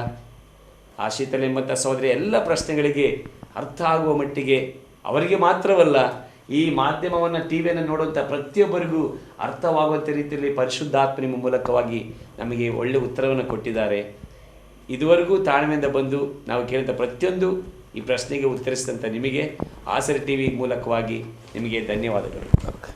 ದೇವರು ನಿಮ್ಮನ್ನು ಆಶೀರ್ವಾದ. ನಮಸ್ಕಾರ. ಪ್ರಿಯ ಆಸರೆ ಟಿ ವಿ ವೀಕ್ಷಕರೇ, ನಿಮ್ಮ ಪ್ರಶ್ನೆ ನಮ್ಮ ಉತ್ತರ ಎಂಬಂಥ ಸಂಚಿಕೆಯಲ್ಲಿ ನಾವು ನಿಮ್ಮ ಎಲ್ಲ ಪ್ರಶ್ನೆಗಳಿಗೆ ಉತ್ತರಿಸುವುದಕ್ಕಾಗಿ ಇನ್ನೊಂದು ಸಂಚಿಕೆಯಲ್ಲಿ ನಾವು ಬರಲಿಕ್ಕಿದ್ದೇವೆ. ಅಲ್ಲಿವರೆಗೂ ನೀವು ಆಸರೆ ಟಿ ವಿಯನ್ನು ವೀಕ್ಷಿಸ್ತಾ ಇರಿ. ನಿಮಗೆ ಆಸರೆ ಟಿ ವಿ ಪರವಾಗಿ ವಂದನೆಗಳು.